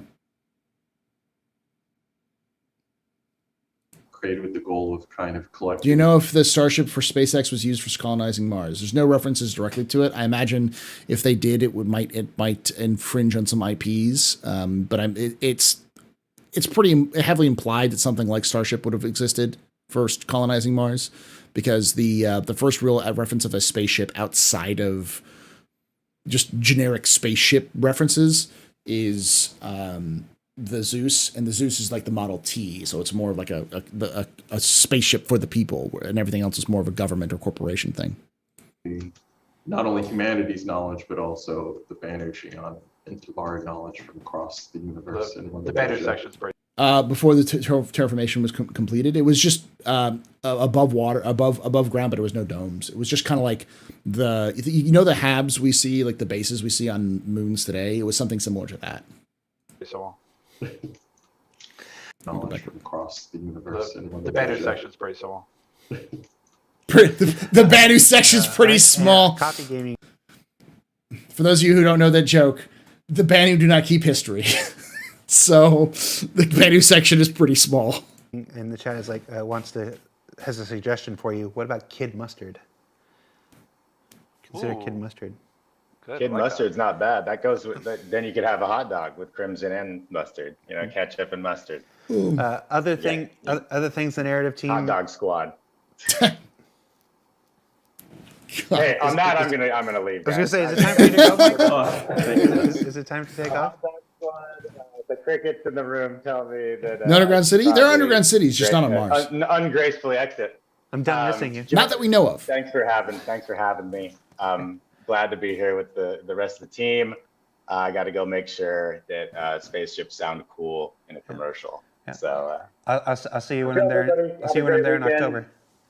Hey, Xylo. Jared. Hi. I miss you, buddy. Hi. Bye. What were we talking about? Alien languages.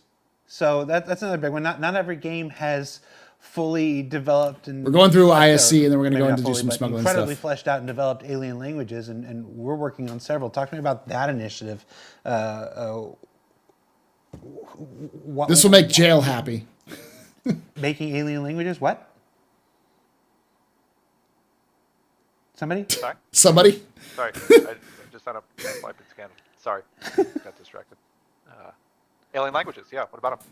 They're fun. Why? They're complicated. Why? They're fun. Just because they're fun? I think it was just that thing of like, again, you know, with a lot of this, the initiatives that we try to do, like. What was the first life form found in Star Citizen lore? Humans. We don't know that for sure. There are several references to alien life forms existing, but the first planet that supported life, that may have reference that actually had life, is a planet in the Nexus system, which doesn't even have a name. It's just Nexus 2, I think. Though it's heavily implied by CIG's lore team that Terra is the first planet that they found that had actively supported life outside of microbial life, because they may have had microbial life other ones. Yes, I hacked the dev Zoom. I mean, no, Xylo, I'm going to CitizenCon. I'm not going to Vegas. No shade on people who live in Vegas or like to go to Vegas, but that sounds like a terrible idea. I'm going to CitizenCon.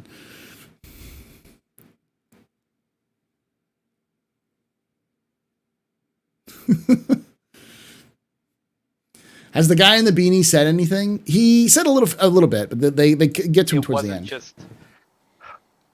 It didn't feel right to just have them be doing, you know, have aliens and they're just doing weird garble Nonsense. Like we wanted that level of immersiveness of, you know, this is a civilization. No, Banu were the first space bears we ran into. Dude named Jerry, real chill. And, you know, No joke, his name is Jerry. one that, you know, players are going to have interactions with and stuff like that, and wanting to, again, make it feel like it's real and believable and stuff like that. And it you know, again, like as we started working with Britton, our xenolinguist, to kind The of know race that, car like, driver? you know, it No. opens up a lot of really interesting possibilities, from environmental storytelling to interactions, and as you know, ultimately our environments of being able to have, you know, looking for opportunities where a player's I'm uncomfortable understanding with of a Dave language, eating me slowly. you know, might give them an edge. Like it won't, you know, again, we're still trying to figure this stuff out. So it's not necessarily like, oh, you know, you have to learn a new language in order to, you know, benefit, because I barely struggle with English, but like, you know, opportunities where like it gives you just a little bit of insight or a little bit of more character or backstory or something like that, because I can understand Xi'an or read Xi'an, and that type, you know, it just makes it feel like it's a real living world if we actually like spent the time, and working with Britton has been amazing, because, you know, he's so incredibly talented when it comes to constructing these things, that and it really like. No shade on Dave, but he always looks like he hasn't slept. And I know it's probably because he's constantly going back and forth from the UK to LA, but man, that dude looks like he needs like a good 2 weeks of sleep sometimes. Insanely detailed ways of making them feel like, from a linguist perspective, not human, which I think is, I don't know, for me was one of the things that one of the details that was really, really exciting about it was the fact it's like, if someone understands language. To be fair, I know a lot of people who work at CIG you know, who are he was constantly trying like to build that. these in a way where they would look at it and they would be able to see fragments of human languages built into it, but it didn't feel like a human language, which I thought was a really cool, And cool approach. And for folks who are just discovering this now, like you've joined the project in the last couple of years, and you're like, what? You made alien languages? You can check out the YouTube channel. There's a playlist of our. Give me 2 seconds.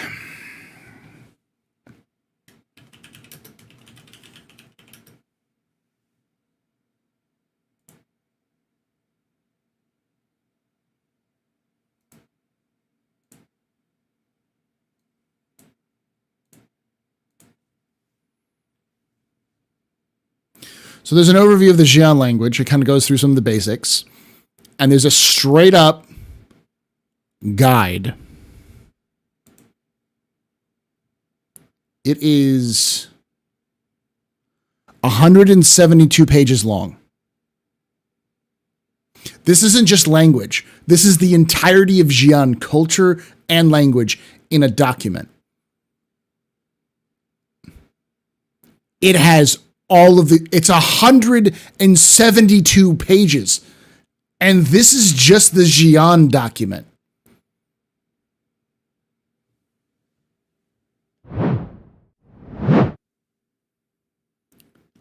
This is why I say I feel like I'm going to bash my head against the wall when I'm trying to do the complete history of Star Citizen Universe, the lore, that lore series I'm doing. Because this is just the primer for the language. It's the what we know document even. Yeah. Yeah, thank you, bro. I got to trim it a little bit down here a little bit to get a little bit better, but yeah, so that's, yeah, and that's what they're about to say here in a moment, but let me close this down. And then there's the other one, which is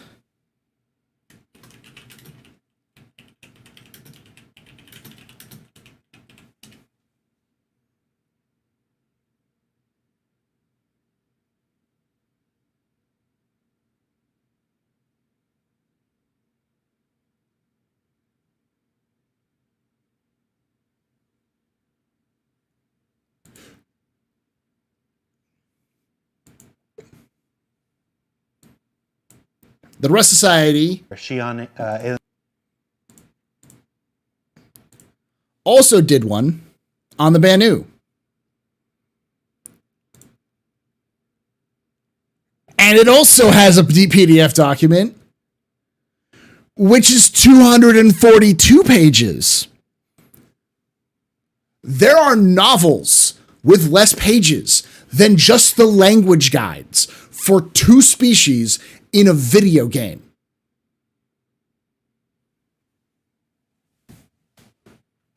This is my life when I do content on lore chat. This is what I do. Oh God, doing an audiobook would be fantastic, but no. My Banu is terrible. I am terrible at any languages other than English. I barely understand it. Yeah. And this goes over not just Banu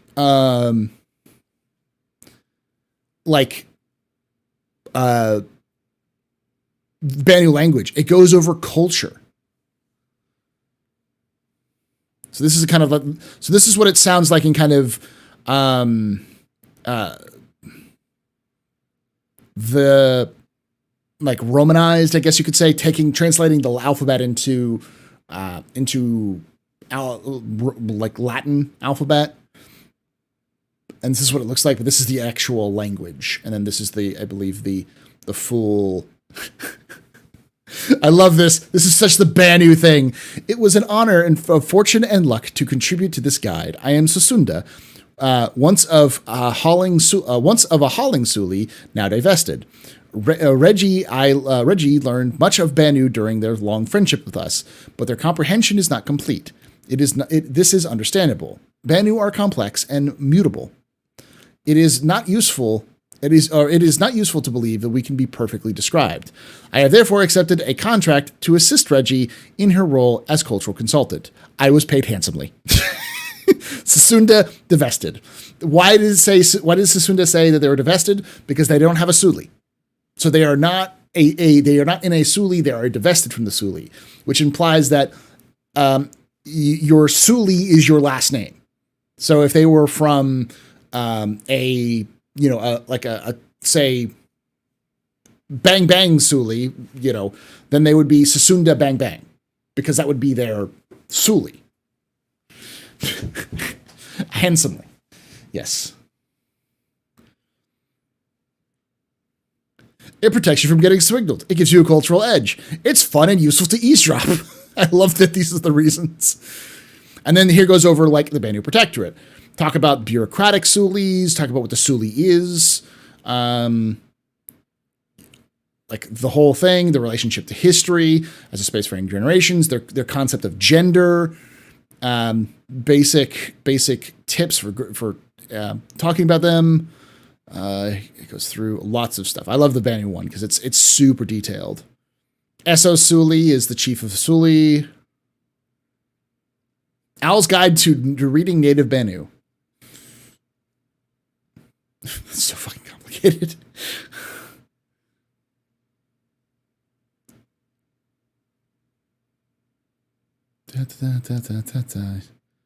Reading language. It takes people like Jail and other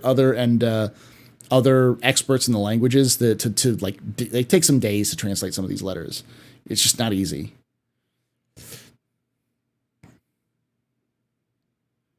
Do.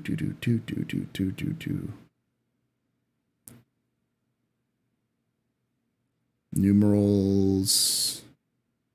Let's say here, talk about the beats.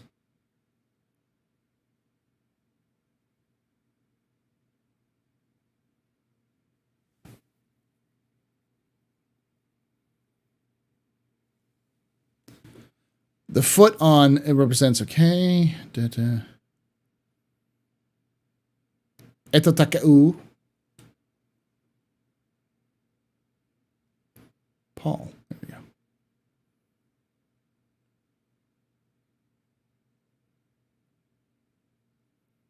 Human-friendly toilets.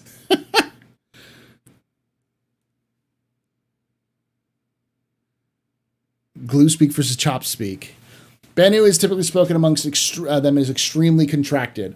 Almost universally, any word ending in O, the weakest of all the vowels, has a tendency to get glued onto a word that follows it if the word begins with a vowel. For example, let's look at a short sentence. This is mine. This belongs to me. Onjeko fo eto. Or onjecto. This thing, fo, belong to, eto, me. 90% of the time, Banu will just say this. Onjeko feto. The O of fo, feto, we'll discuss the phenomena. Okay, so they just kind of glue stuff together.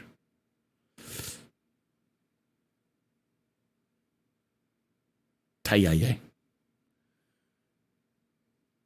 It'd be so interesting to hear Banu being spoken in groups because it's very smooth.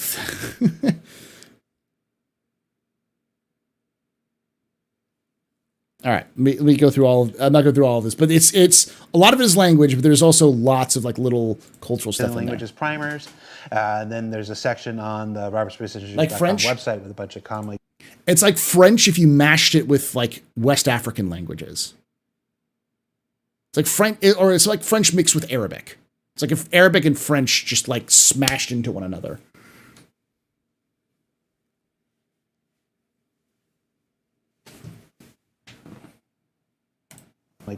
About it, and then there's a number of citizen resources, folks out there who have really taken it upon themselves to even push it further and to learn it and teach it even. So if you're curious and you're interested in learning Xi'an, there are many resources to get you started. In addition to the Xi'an, we've also explored what other languages have we begun to flesh out? Xi'an and Banu have been released as guides to. If you're like me, then you really love the alien in ships the and form of the star Rust Society Guide to Banu. Cheslin. It's a really wonderful document for diving into the culture. You'll probably hear this voice if you've listened to Lore Citizen. But Cheslin. Tani ino fokavino, and welcome to my channel. I'm Jail, and I've been learning Xi'an since it released in 2017, and I've been dipping into Banu since it released last year in 2019. I enjoy sharing that interest with other members of the Star Citizen community, and since this Friday happens to be the first contact day and alien week, I thought it'd be an excellent time to finally follow through on a plan I've had for a while to start a series about the Xi'an language, which I'm calling Between the Columns. I'm going to be launching this video with the first couple of episodes, which should be appearing on your screen now. I find that whenever I discuss my interest of the constructed languages of Star System with people, I usually get one question. Look, why? Go watch Jail's videos. It'll help you at least give you some context for what's the things sound like. So, anyways, I wanted to show that off because Jail doesn't get enough. In learning Xi'an, there are many resources to get you started. In addition to the Xi'an, we've also explored what other languages have we begun to flesh out?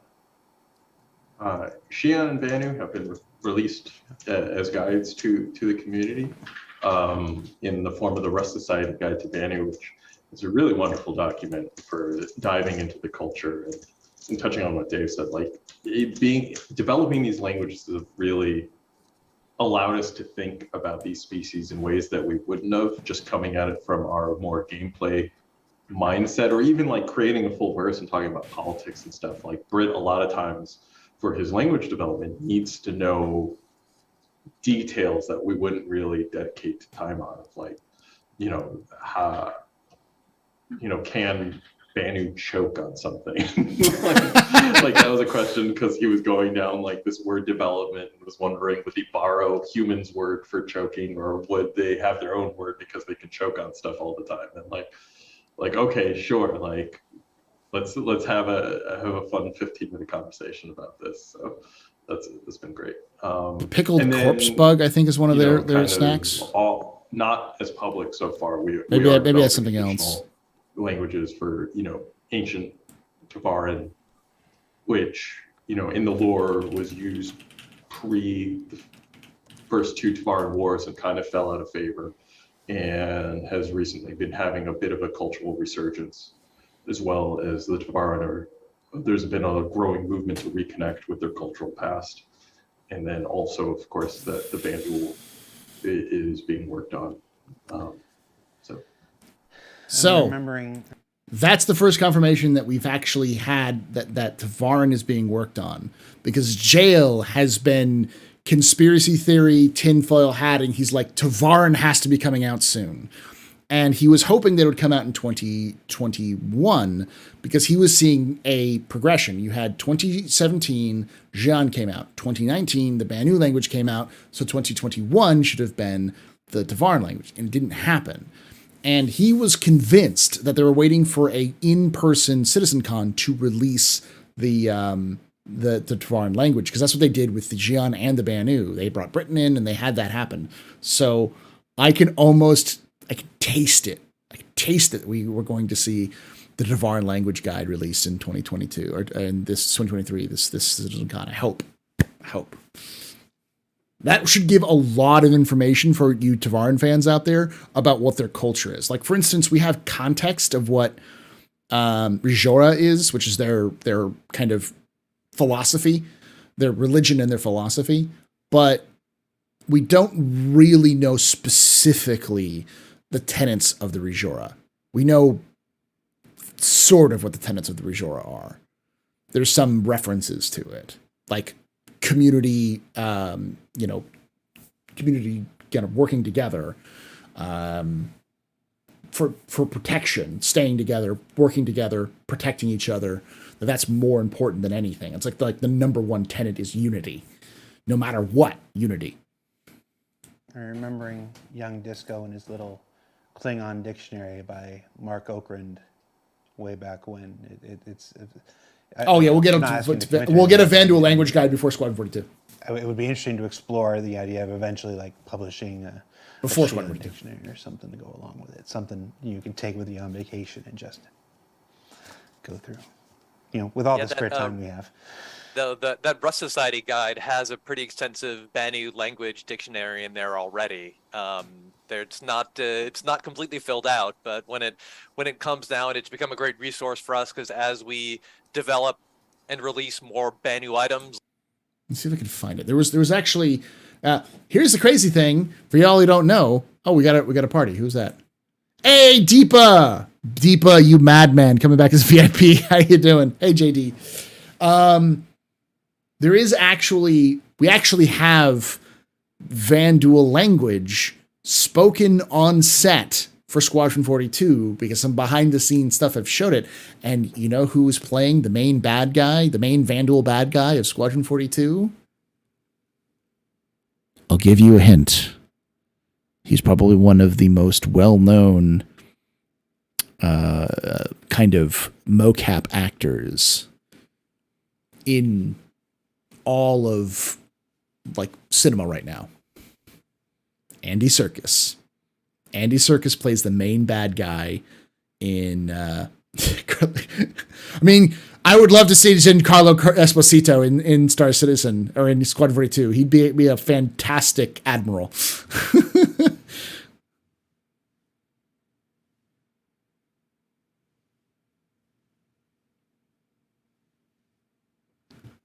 So, Andy Serkis played 2 different characters in Star Wars? I didn't know that. Like knives or weapons or ships will often refer to that dictionary as a source of inspiration for what a name might be or things like that. So it's yeah, and that document is extremely long, and a lot of it is cultural, just to kind of.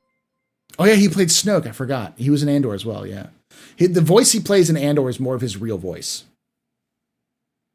Give you an idea of who the species oh, is. Like Deepa, Will was you saying. bastard! And then there are just pages and pages of these are the literal translations. Gifted members, you sometimes bad man. going through and just seeing, and this is what the Brits' brilliance is, like a word or what it's related to or how it ties into this or that. I think gives an insight to the species and stuff like that. So it, yeah, it's very informative and very interesting. So let's move into the PU now in this current state. So if somebody joins the project now or recently, you know, i.e. Fleet Week, whatever, the 318 coming out, and they're coming to the Stanton system for the very first time. Obviously, we can't go through everything, but give us a primer. What is the Stanton system? What's going on? What's life like? Who's in charge? Brain dump us here. Give us a primer for an introduction to the Stanton system here, from a story perspective. Oh, I'd love to see Nick Cage. You know what? Nick Cage as the Colonel Gavin E. Newsom. Colonel Gavin E. Hurston. Gavin E. Hurston as Nick Cage playing him. Mwah, I'd love it. you just dived into all this, Jeremy. Start us off. What? Sure, yeah. So the Stanton system is kind of like a divided. I'm confused. Story perspective for an introduction to the Stanton system here, from a story perspective. Like who's in charge? Brain dump us here. Give us a primer for an introduction to the Stanton system here, from a story perspective. Jeremy, you just dived into all this, Jeremy. Start us off. What? Sure, yeah. So the Stanton. Jared saying what makes me go, wait, he doesn't know? I mean, not only is Jeremy newer to the writing team, so he's just kind of gone through a lot of it. I'm almost certain that he's the PU's writer for the PU, meaning he probably wrote the introduction, the new player experience. Because again, the new player experience is not just tooltips. It's a full-on introduction, a full-on tutorial. And I don't know how they're going to do it, but I'm assuming that it's more than just a tutorial for how to get the game. It's also an introduction to the universe. So it's your first guide into what the fuck universe am I in? System is kind of like a divided corporatocracy, where all the major planets are owned by mega corporations. After having like purchased the rights to these planets and kicked out some illegal settlers and all that, they've taken these planets and turned them into HQs for their companies that also work as, full cities with governments. And as you might expect, a lot of these companies aren't great at being governments. They're not necessarily doing the best job. And so within that, you have a lot of. I thought that Jared may have thought the devs told him to start us off before Jared was like, what? It was like, wait, it was like, why have you guys here? Oh, Jeremy and Jared, yeah. Discontent brewing amongst different parts of the populace for various reasons, as well as a lot of criminals Only if Gavin Hurston's early life includes time as an arms merchant, a deep cut callback. Fishy. Do you know what the Hurstons are? Do you know what their main kind of thing is?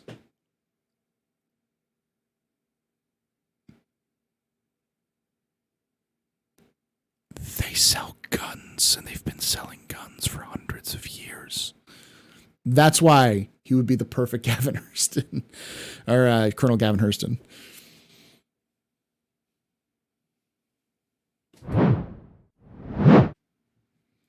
Approaching, whether from nearby unlawful systems or just within Stanton itself, where there's not yet a massive lawful. Is Gavin Hurston like a psycho? Figuring No, he's just an asshole.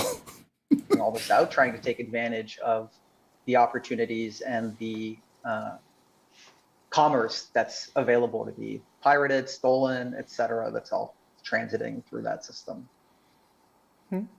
And Jeremy, since you're new here, I'm going to try something. Nobody else help him out. Oh, God. What happened to Tessa Bannister? Where's Tessa Bannister?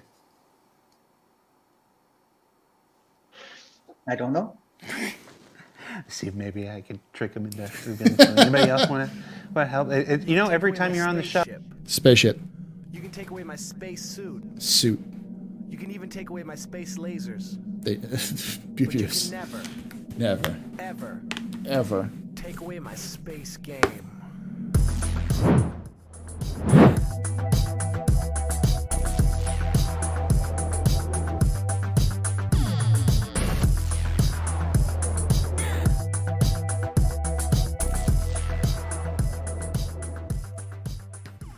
Dojinson just resubscribed for 23 months. Pub pipe.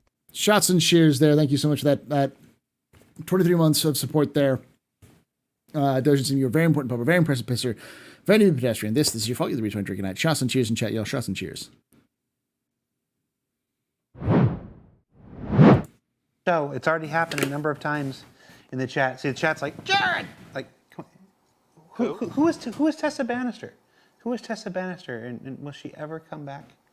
I have to ask. She's still there. I talk to her all the time. Did you all just upset her in some ways? She doesn't want to talk to you anymore? Wait, is she not working? Was there an issue council report about this? She's supposed to have been there this whole time. What do you mean she's not there? She is still very much on our minds. I know, Matt, you have some feeling. There have been conversations about Tessa. You know, someone who played the game back in the 2X days.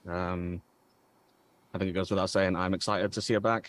We're talking with the other teams about what would be the best way to do that. So, I mean, we don't have anything like concrete to tell you yet, but I think we all know we want her back. We know you guys want her back. So I know it's not the answer everyone wants to hear, but there is a plan. I believe Sophie Wu is the voice actress for Tessa Bannister. We don't know that for sure or not. At this point, she's going to have to be revealed to be the brainchild behind Xenothreat or something. You know, just this, the massive end boss at the end of everything. Like, that's where I disagree too. She's a robot. She is the first mission giver. She is literally the first mission giver. She, for those of you who don't know her, she was the one who gave out all of the missions in the 2.x patch series, and she became an instant celebrity. Like, the only other mission giver we had was the mission giver who gave out the missions still in game, the private investigator missions. That's it. So.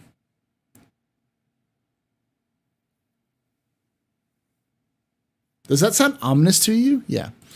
I mean, there was some technical things involved with the decision to remove her from the first place.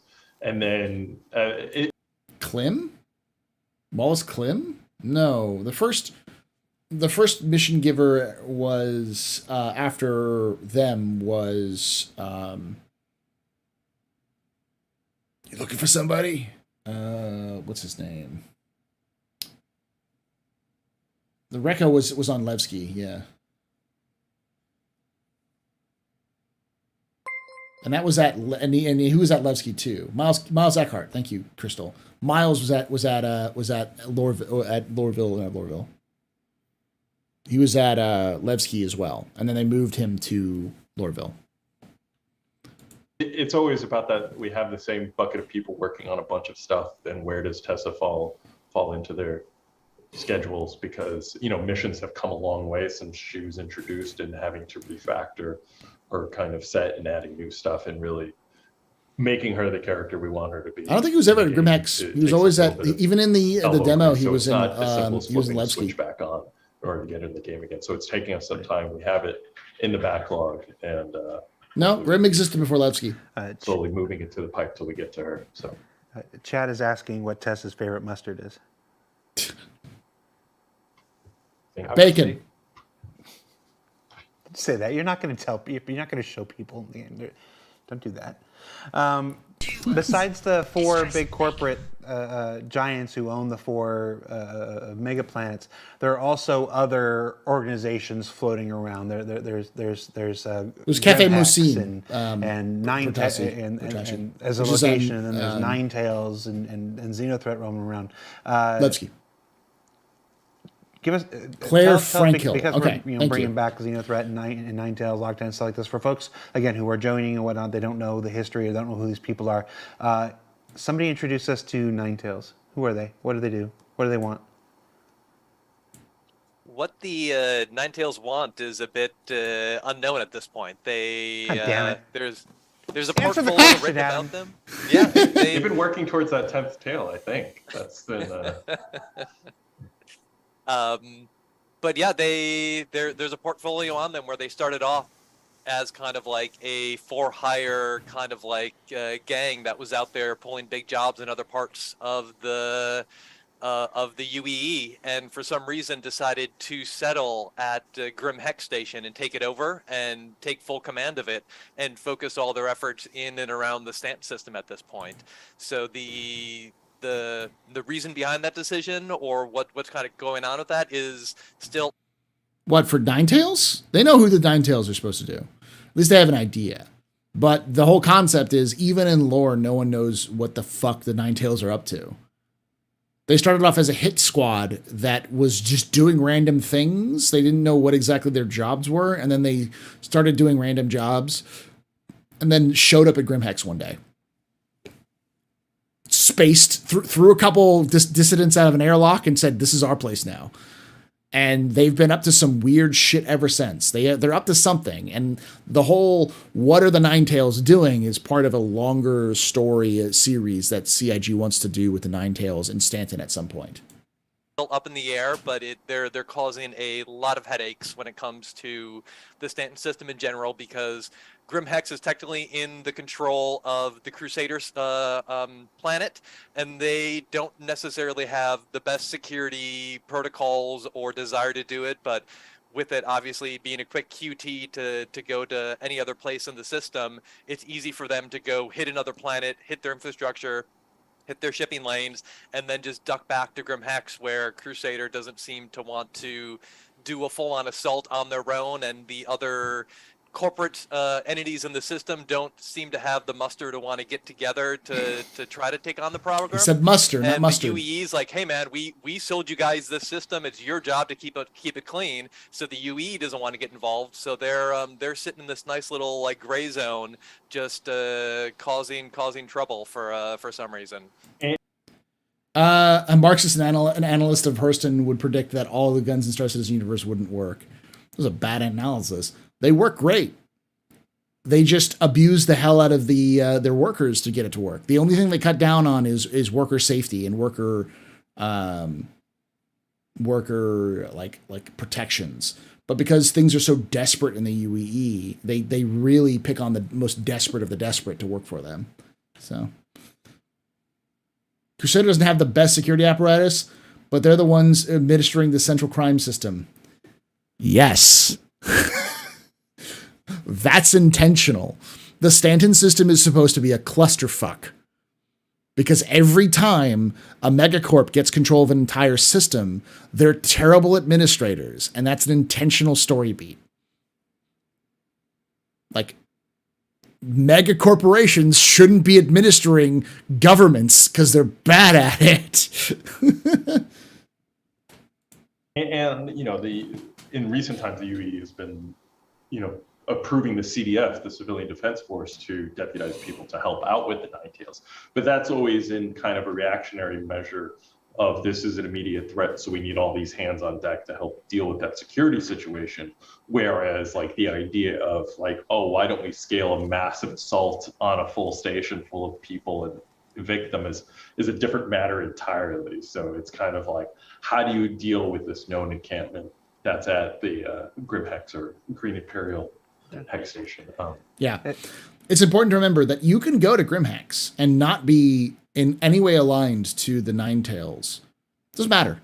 You can go there, you hang out, you can ask around. Like in lore, if you could talk with the people, you would be able to talk with them and be like, hey, what are the Nine Tails up there? Like, there's no Nine Tails here. What are you talking about? Like, you're saying there's no, there's not, no. We're just people trying to make the best we can. Deepa, be doing more stuff.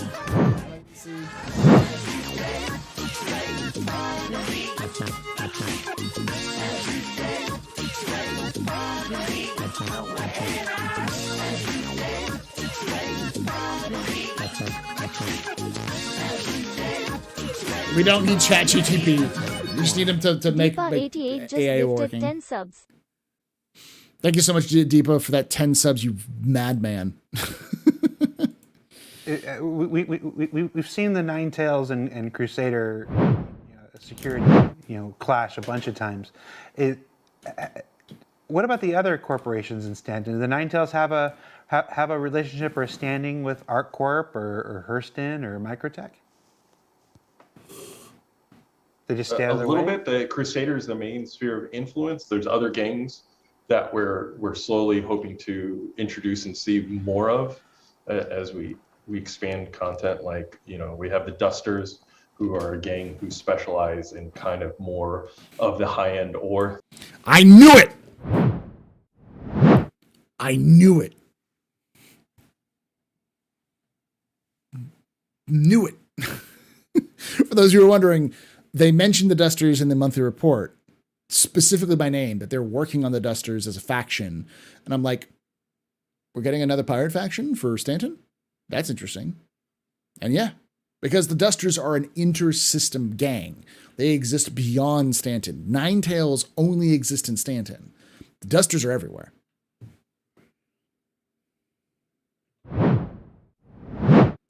Theft, like raiding other people's claims, processing, that kind of stuff. We just talked about the tar pits earlier.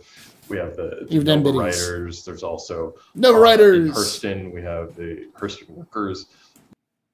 By the way, the Nova Riders are the poser gang. They're the first gang that ever existed. They're not the first gang that ever existed. They're the first gang to be a pirate gang that actually intercepted ships in transit and heisted the ships. That's at least the pirate mythology of them. And ever since the name Nova Riders has been passed down from pirate gang to pirate gang, each new gang that called themselves the Nova Riders earned the name because they were innovating on pirate tactics and that kind of thing. So the Nova Riders have been around forever, but then they got put into the Arena Commander games. So every 2-bit poser who thinks they're a pirate calls themselves the Nova Riders because they thinks it's cool. You can take away my space suit. Suit. You can even take away my space lasers. No pew-pews. But you can never, ever take away my I'd love to do more pirate lore, but no one cares about it.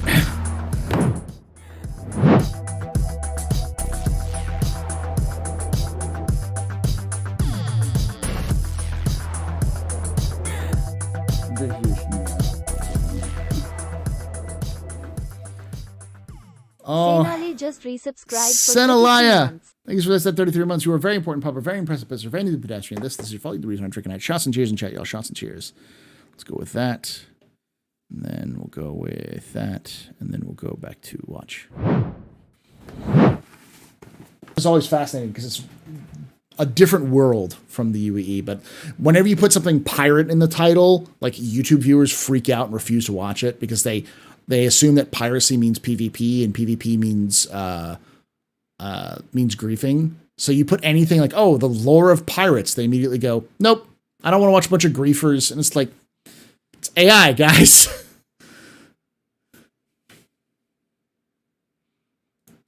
United who are trying to Yes! struggle for labor rights, but are United Hurston Workers United. United Workers Hurston. UWH, yes.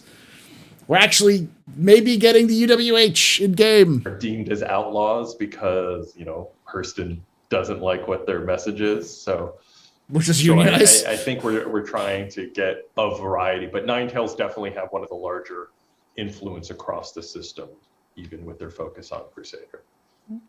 And before we let you go, let's talk a bit about Pyro. Now, obviously, we're working towards Pyro. It's part of 4.0 and server meshing and all that stuff.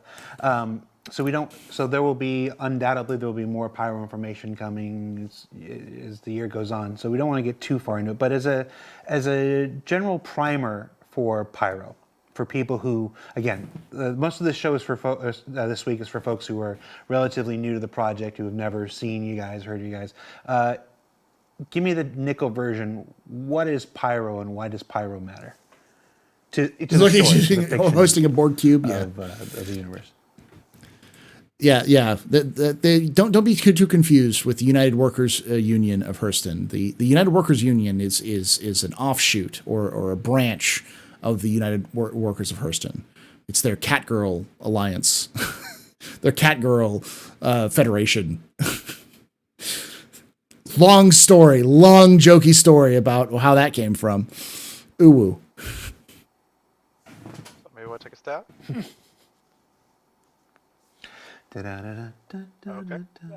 So Pyro is going to be an interesting addition to the game in general. Basically, the idea is with it at its core, Pyro is a lawless system, so it is technically unclaimed by the UEE, which is our sort of reigning human government body.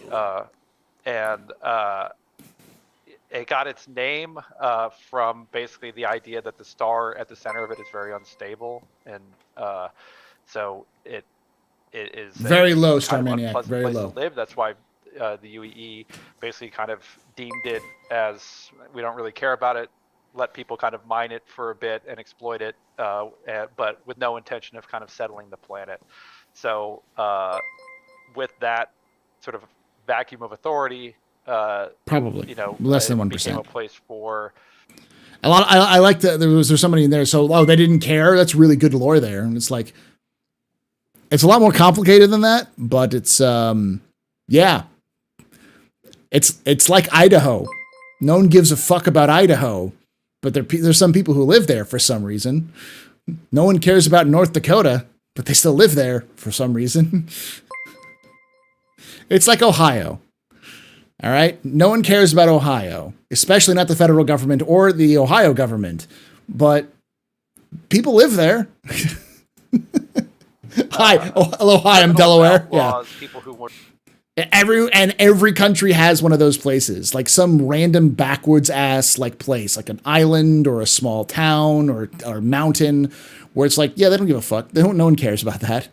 We're trying to live off the grid or away I from live in Cincinnati. I care. UEE, You live in Cincinnati. Sort of a lawless place. So yeah, the idea that it's introducing to the game is very exciting, and the source of a lot of meetings and conversations is, this is a lawless place and Stanton is a lawful place. So how do we, it has massive gameplay implications, for a lot of things as far as infrastructure. Paul, America's 80% nowhere, which is why whenever I hear someone's like, that's a stupid reason, of course they'd want to settle. No, they don't. But land is valuable. Yeah, land is valuable, but land is valuable in Missouri. You don't see people clamoring to move to Missouri. No one's packing up and moving all their kids to, and I don't mean like St. Louis. I mean like middle of nowhere, Missouri. Like no one wants to move to the middle of the Mojave Desert in Texas or the Gobi or whatever, not the Gobi, but yeah, whatever that's called. Yeah. Yeah, but the cost of living is super high, Star Manic. That's the issue. It's not necessarily offices. It's getting workers to live there and work, and the cost of paying them. Where's CIG? CIG's in LA, Austin, Montreal, Manchester, Frankfurt, and I think is it Lyon soon in France? And the LA office is their smallest office because of that. It's super expensive to live there, so it's hard for them to get like a lot of people to move there.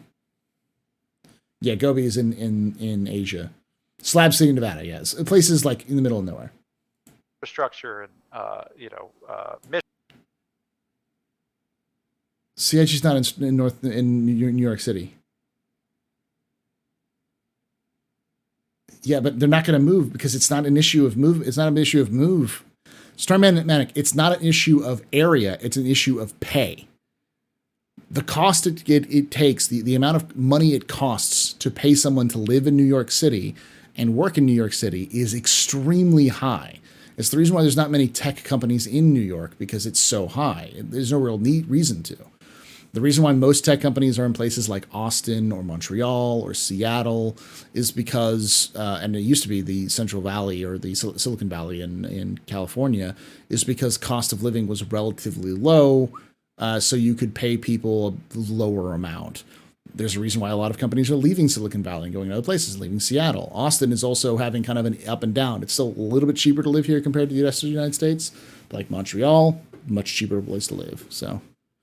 But offices don't matter, Starmanic. That's the problem. That's what I'm telling you. They're not going to open a place in New York because they have to pay for people in New York.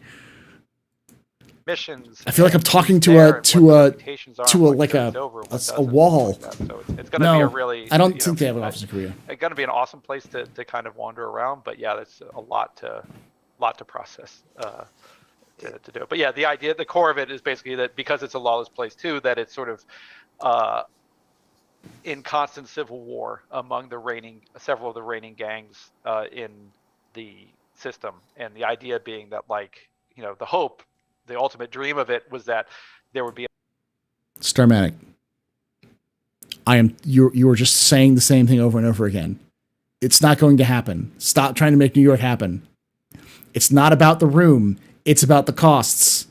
The costs are too high for the value you actually get. be a point where we would have that, you would see that power struggle going on. So it wasn't a place with again, as compared to Stanton, this was a place that had a shifting power structure. So Xenothreat might be in charge 1 month or 6 months or 1 year, and then the headhunters might be in charge because they take control of it. And so you see that kind of power dynamic change in the system, which, I don't know, for me has always been one of the most exciting aspects of it. So being lawless and uncolonized and stuff, I get why the criminal element and stuff would want to go there and operate. Is it all just bad people? No, Pyro? it wouldn't look good on a resume. Why would is there a reason a good person would go there to live?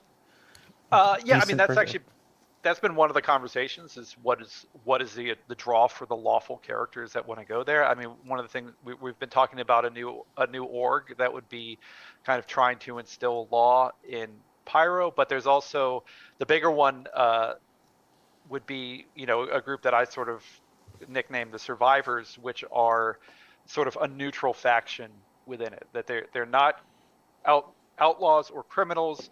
They're just trying to eke out a living and not bother anybody and whatever. And the idea being that, like, if I'm going out there as a lawful player, this would be sort of the faction that I would probably align myself closest with. Like, they're not trying to. So this is an important part, because we've kind of known about these people like the Citizens for Pyro for a bit, and he's calling the other people survivors. It's important to note that Pyro was not interesting to the UEE because it was too difficult to both terraform and claim the resources to. The amount of money it would cost to expend to get all of that information out and to settle safely was far too high compared to what other locations offered at the time of Pyro's discovery. I've been doing this research. I kind of get why it exists like this. So, Pyro has a lot of jump points, but it doesn't have a lot of big jump points. And just because Pyro has a lot of jump points doesn't necessarily mean it's a good place to go. And it also doesn't mean that those jump points were all discovered at the same time. They may have been discovered over time, well after the fact that Pyro has established where it was. And the reason why the UEE doesn't want to go back in there now is because there's already a system like that they've been dealing with, and it's called the Nexus system, which has a ton of jump points. It is centrally located and has a lot of travel goes through it, but it's entirely lawless, was abandoned by a corporation just like Pyro was, and they tried to retake it. And it's been a disaster. It's been a quagmire that the UEE has been inside of for almost 20 years now. They've never been able to pacify that system. There's still pirate and outlaw holdouts in the Nexus system. So the idea of going into Pyro, which is even more chaotic, probably more entrenched and more built in than the Nexus system ever has been, in the sense of like you also have to deal with the elements, and the pirates know the elements better than the UEE would be just a cluster. Just securing Ruin Station would be an absolute nightmare. So you got to remember that just because something can be done doesn't mean it's economically possible to be done.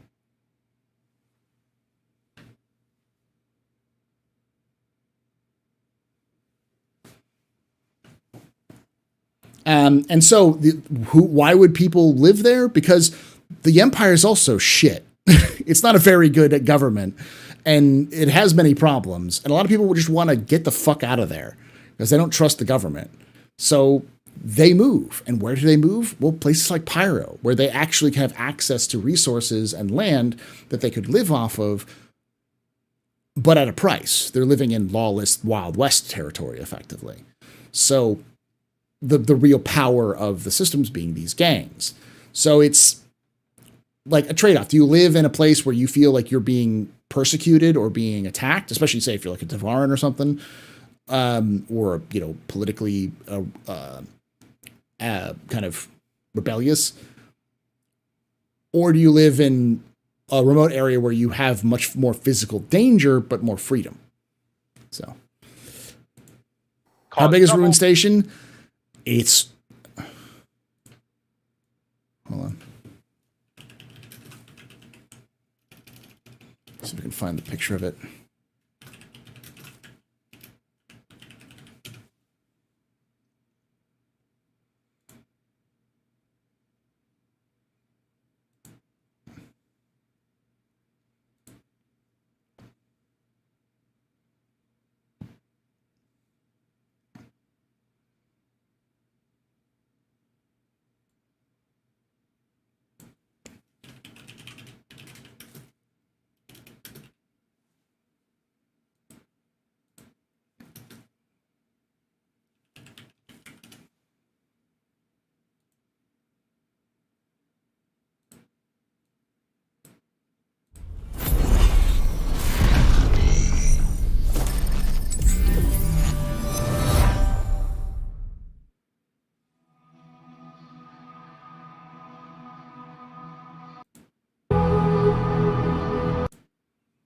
This is Ruin Station. That's a javelin.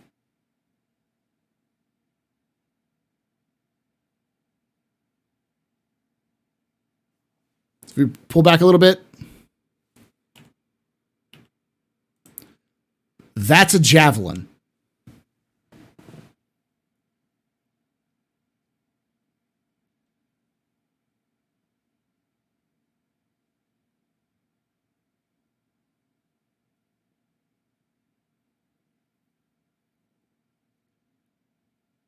That's a whole different story about the javelin. Why the javelin is there is for scale. That's why they put the javelin there is for scale, almost certainly. But if it was actually there in Pyro, almost certainly stolen. And they got access to Idris's. And the javelin's been around for a very long time.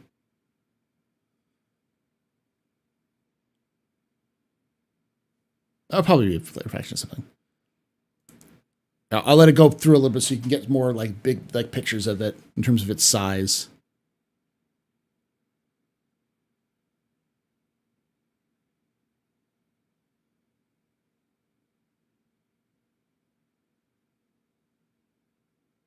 This is the interior. Loaned without asking. But they will have jobs for people to do and stuff like that. But the idea is they're sort of networked over a bunch of different worlds, so you can have a presence. Yeah, because there are members of humanity who don't want to live under the UEE's rule, and there's still opportunities and money to be made in the Pyro system. You know, we've kind of identified on the narrative side these kind of historical waves of interest in the Pyro system, like, oh, first discovery of the system and Pyrotechnic Amalgamated moving out there trying to get as many resources, and then like, oh, a big push when shield technology improved and all of a sudden it was safer to fly in Pyro closer to the flare store. That brought in more people, and the discovery of new systems that connect to Pyro have brought with it a new wave of interest of like, you know, people looking to get the resources there, make profits in that system. And like when the Stanton system really kicked off, all of a sudden there was another renewed interest because, you know, Stanton system's an economic powerhouse in the universe. And so how did that affect Pyro? And so I think there's all these individuals who end up in Pyro for various reasons who do just want a life, who want to be left alone, who want to try to, you know, make their way as best they can. And so hopefully the players will be looking either to help them out or severely take advantage of them and make their lives a living hell. So we'll see what they want to do. No, that's a good point. I hadn't actually considered that you know there's intrinsic value in Pyro and not wanting to live under UEE and stuff like this, but there's also what Pyro helps you get to. You know, the other systems beyond, the things that you get access to by going through Pyro. So I imagine there are lots of reasons for various organizations and folks to try to establish a safe foothold, or as safe a foothold as possible within Pyro, to facilitate other ventures and other connecting systems and stuff like that. So it'll make it very interesting, make a very interesting fertile, you know, ground for conflict and collision. What's interesting is they've talked about, they have an entire lore document about the waves of immigration into Pyro. Where is it? I needs it. I need this documentation. Will, I need the documentation. Where is it? Where is it? The Pyro lore is almost entirely changed in terms of like the details, not the overall concept of it, but a lot of the details. So it's like we've been getting drip fed it, and then they stopped giving us lore. So it's like, need it. I need to make a video. Hey, Deadringer. I know it's been we've been already doing this for over 2 hours, but Xenothreat we only got 10 minutes left. Stanton and stirring up stuff. We ever going to get to return the favor? Maybe. The good people. That's the hope. Yeah, I mean they're a Pyro-based kind of political terrorist organization based out of Pyro. So, 2 more hours. You know, the idea is that hopefully that you'll be able to kind of hit them. They've been launching attacks in Stanton to kind of push their anti-corporate, anti-alien rhetoric, and hoping of sparking a revolution among the people against the UEE. But yeah, hopefully there'll be a point where we can, hit him at home. Hardiest says, why is there fertile ground in a system with a massive solar storm? I was using a metaphor for the fertile ground, but it does also beg a good point that I wanted to hit before we got here. Lore and stuff, the stuff that you guys have developed for the star map, for the Galactopedia, for the the original what were the original the Galactic Guides and stuff like this. They're very much like written concepts. It's a starting point. It's a kickoff. It's a thing designed to stir the imagination of the artists and the designers and everybody who have to come and work this stuff. But I think there's one of the things I want to touch on is that there isn't in game dev, there isn't this you come up with a plan in year 0 or 1, and then you just stick to that plan wholeheartedly and without change, without evolution, without ever having a better idea as you continue to develop. New people come online, new people join the project, and with it they bring ideas, and they bring interest, and they bring their own agency and things they want to add. So that can lead to a lot of these lore posts or these histories that you've written over the years to change.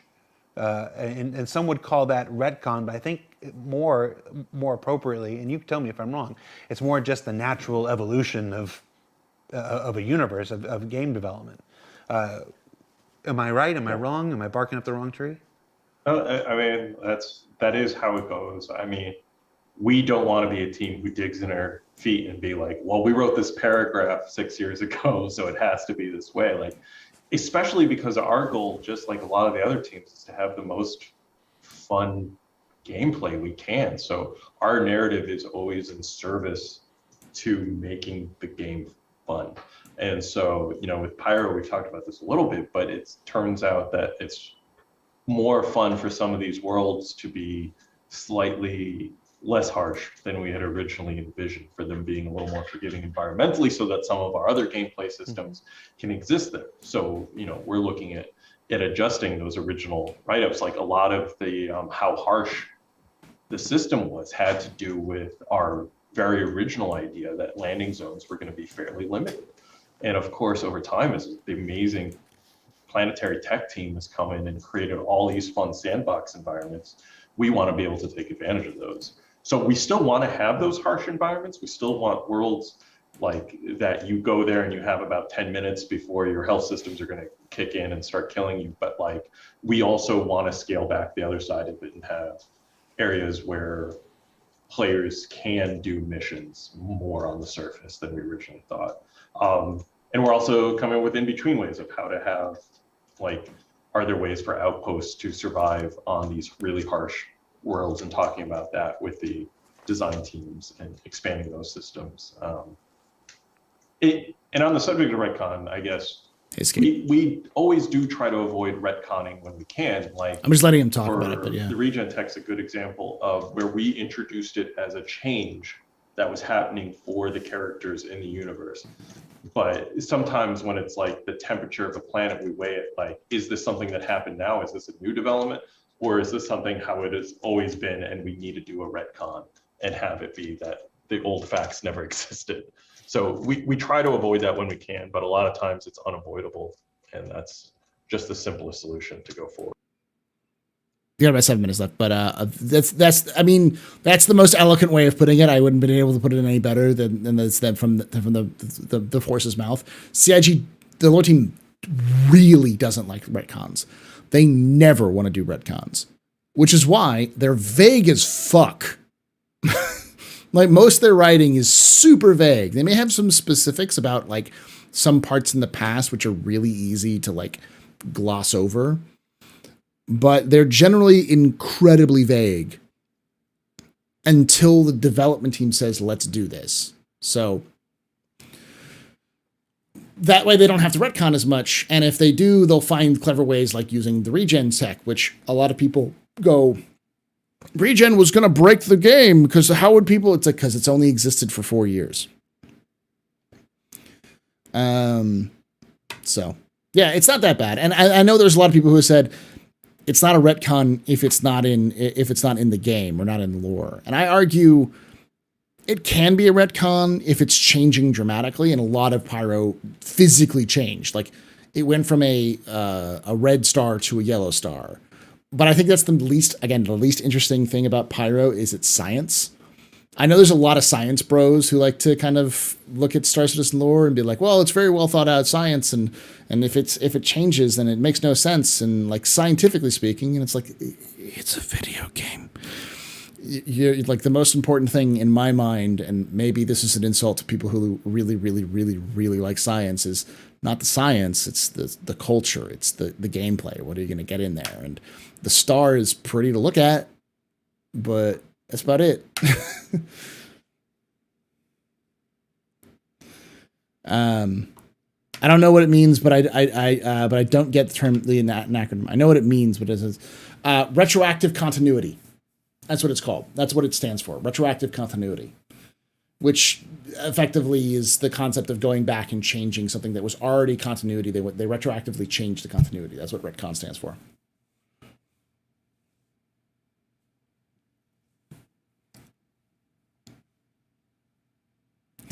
I know a few astrophysicists who'd fight me on that point.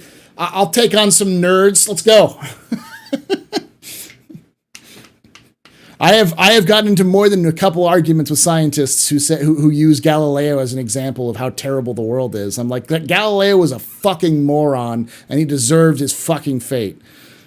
He got every chance to shut the fuck up and play political ball games, but instead he decided to stick to the facts to such a stupid degree that his ideas would never prosper until well after his death. Galileo was a moron. He knew what he was doing in a very dangerous time, decided to do it anyways like an asshole. Not because he was some martyr, but because he was just an asshole. Yes, fight me. Whenever I hear a scientist comment about it, like, you don't understand the context of the Reformation or the 30 fucking years war, which were going on around those time periods, it's like,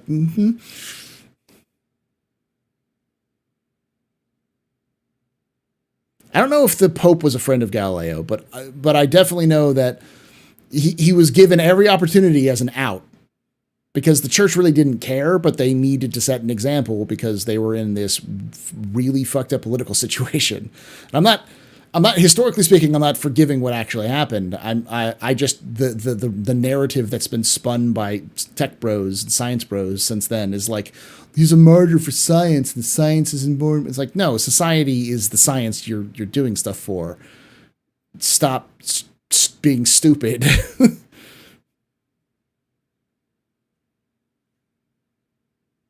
I teach Earth and space science, and we look at our tests on astronomers, and one high school says, yo, coach, that guy kind of sounds like a dick. I mean, is he wrong? Like, I've seen at least translations of the script from the trial, and it was basically like, the lawyers were like, just take the L. Take the fucking L. Admit you were wrong. We don't care if you were right or wrong. We just want you to be wrong right now. We'll talk about it later.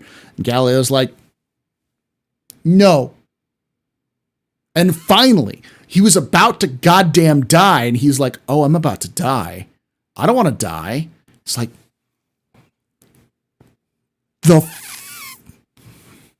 this is some freaking Socrates level idiocy.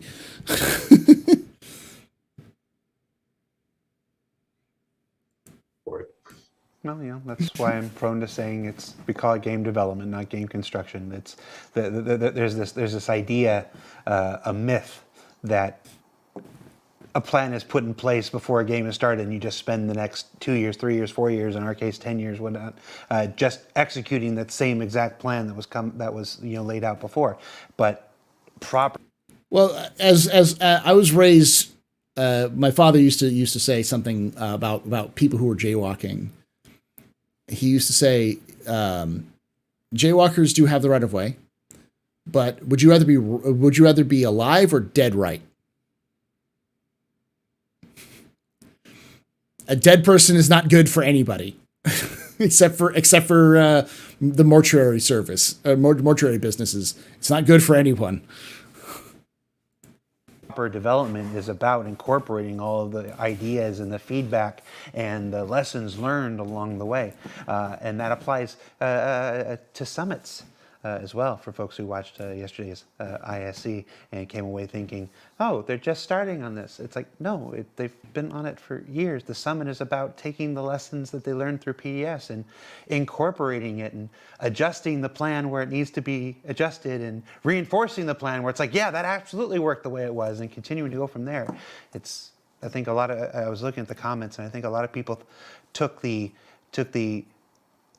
this is the first time they're meeting in person because we just came out of a pandemic, to mean that this is the first time they've ever talked about this stuff. And that's on me. That's on me. We could have been a little bit better with the edit on that. So I apologize. And just to also say, we do really appreciate everyone reading this material and learning it and becoming invested in this write-up and how cool, and that's what we were trying to do, is spark your imagination and make you excited about this stuff. So I know it can be difficult where you're learning and trying to get a sense of what Star Citizen is, and then we shift something and you have to relearn it. So we don't take these changes lightly, and we do appreciate your investment and passion for it, and always pointing out the inconsistencies that develop over time, and we try to address those where we can.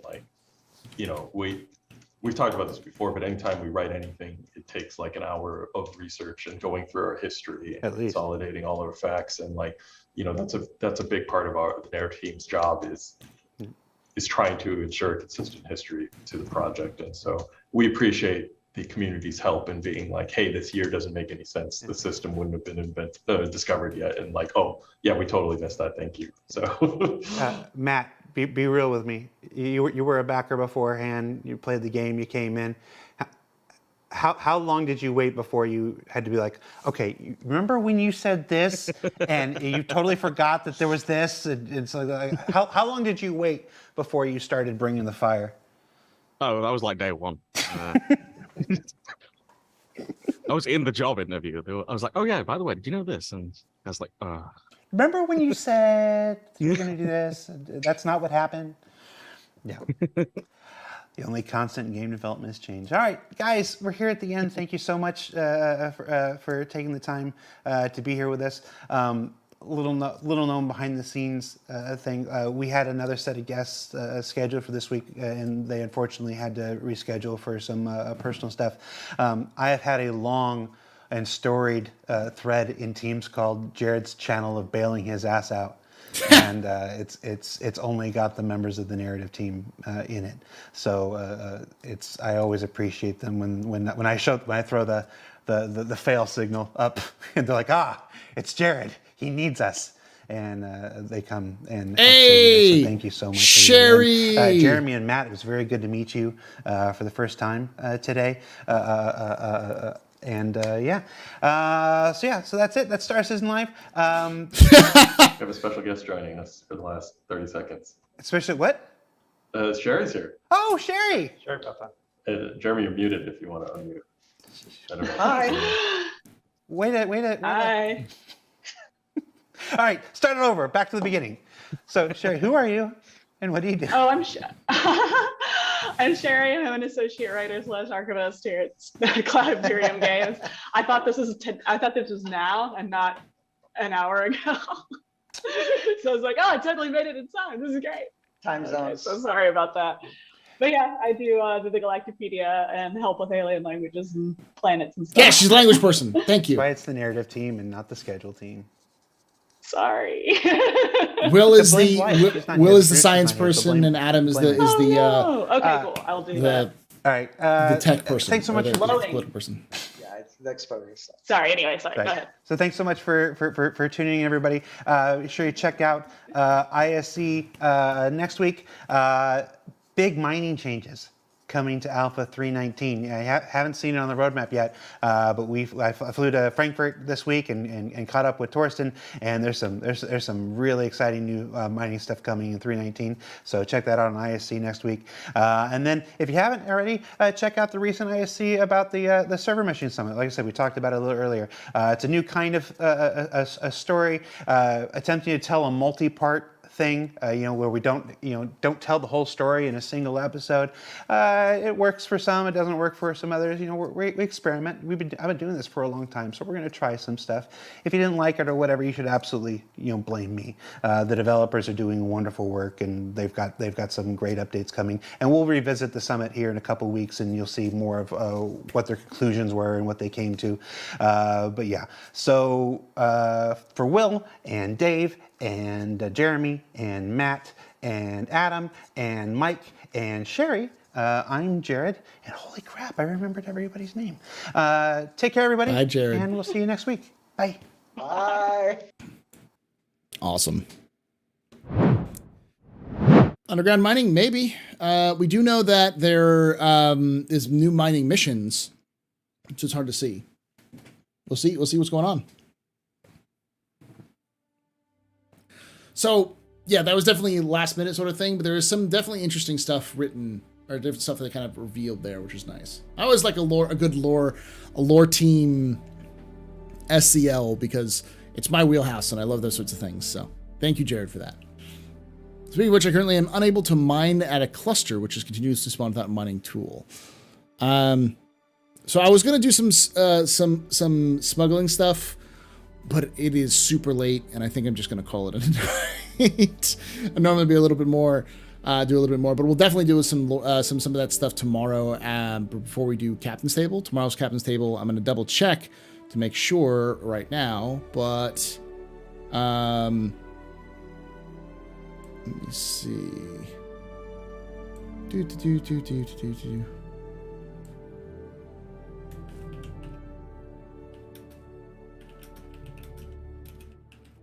I don't know what topic we should talk about with Captain's Table.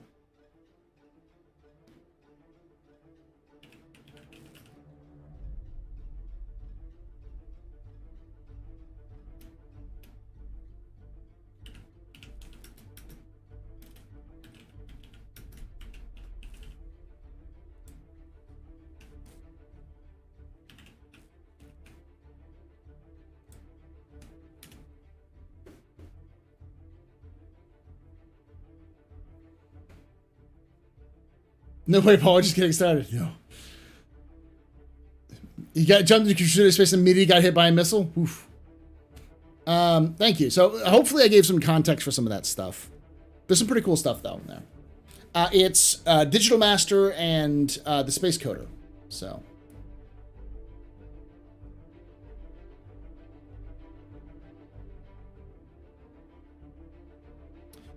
Space Coder does the armory. He does he compiles all of the lists of like the various FPS weapons and armor, where you can buy them, their DPS stats, all that kind of stuff. As for Digital Master, I think he does a lot of I'm looking him up real quickly. I've seen him, but my brain blends lots of folks into different things.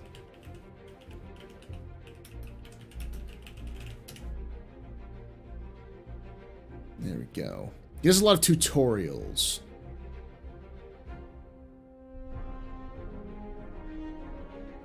And discussing stuff like this. Like ships. So, let's go.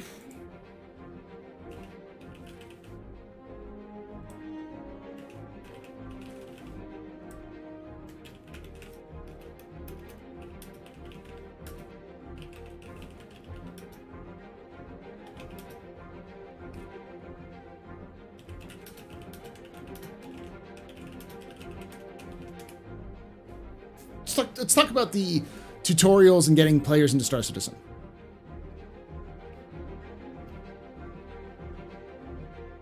Because Digital Master does a lot of like tutorials on his own. It's always a topic I'm passionate about. Because we're getting with 319 the new player experience. And so I'd love to see like what their experiences are, because I know Space Coder does tutorials, and I know Digital Master does tutorials, and I know Space Coder does a lot of like information and such. Like how could CIG approach those things, and what does CIG do well, what it doesn't do well. So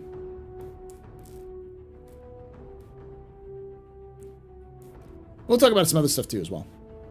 Tell CIG to open up in New York City. I'm gonna be honest with you, Star. They're probably going to open up an Australian studio before they open up a New York studio, a New York City studio. Anywho, I'm gonna get some sleep. I'm gonna be up tomorrow. We'll be starting the stream at probably around 2 p.m.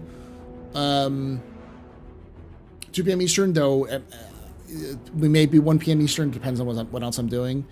I do have to edit and put together a Lore Citizen. Luckily, it's only 30 minutes, and Lore Citizens are pretty easy to go through and edit comparatively. Though I do need to do the whole turn it into a WAV file tonight before I go to bed to make it easier. But they talked about why would a lawful citizen go to Pyro? Yeah, they did, and I'll give you the gist. Because not everyone wants to live in the UE, because it sucks. The government is corrupt and people hate you, you know. But yeah, we'll talk more about that kind of stuff tomorrow. We'll do some smuggling and kind of do a little bit more investigations into smuggling, and then talk about Star Citizen tutorials and such. Sunday, I'm probably going to do more Star Citizen stuff if I do Star Citizen stuff, so. Kudos, as Lowe's videos are top shelf. Thank you, Tundra, for watching them. Perhaps for lap dances and drugs. We'll see. Wow, why wouldn't everyone want to live in a corrupt authoritarian empire? All right, y'all. Thanks again. Hope to see y'all again soon, and if I don't, hope to see you someday in the black.